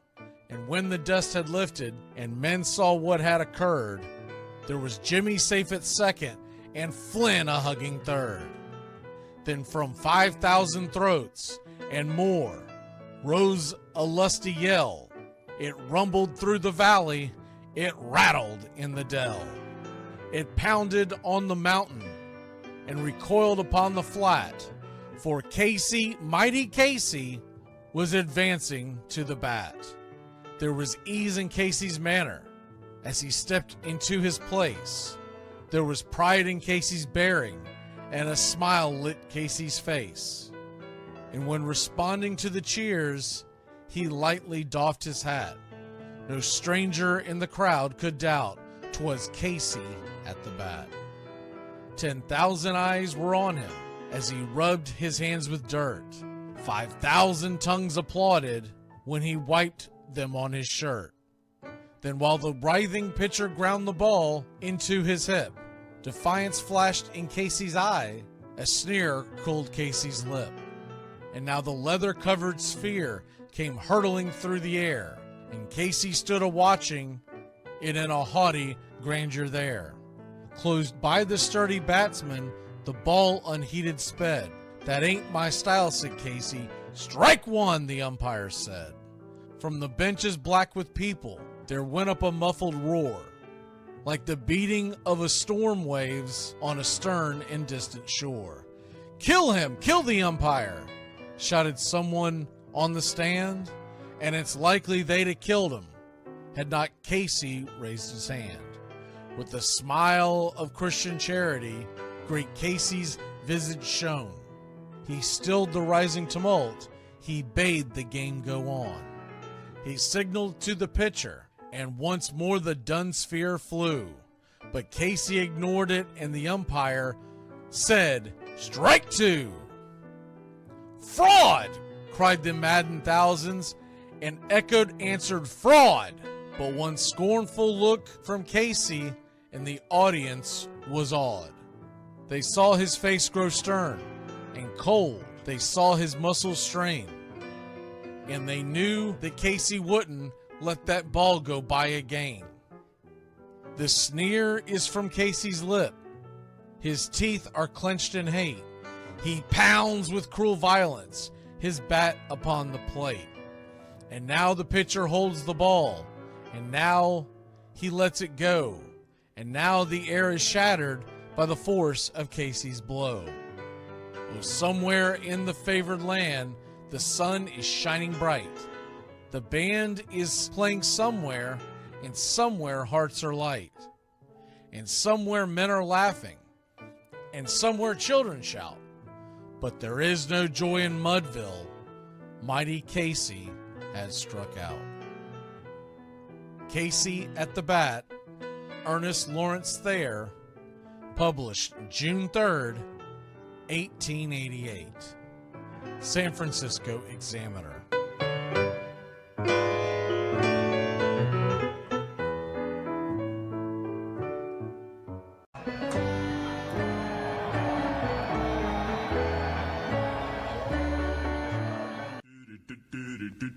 Goodbye, sweetheart, well, it's time to go.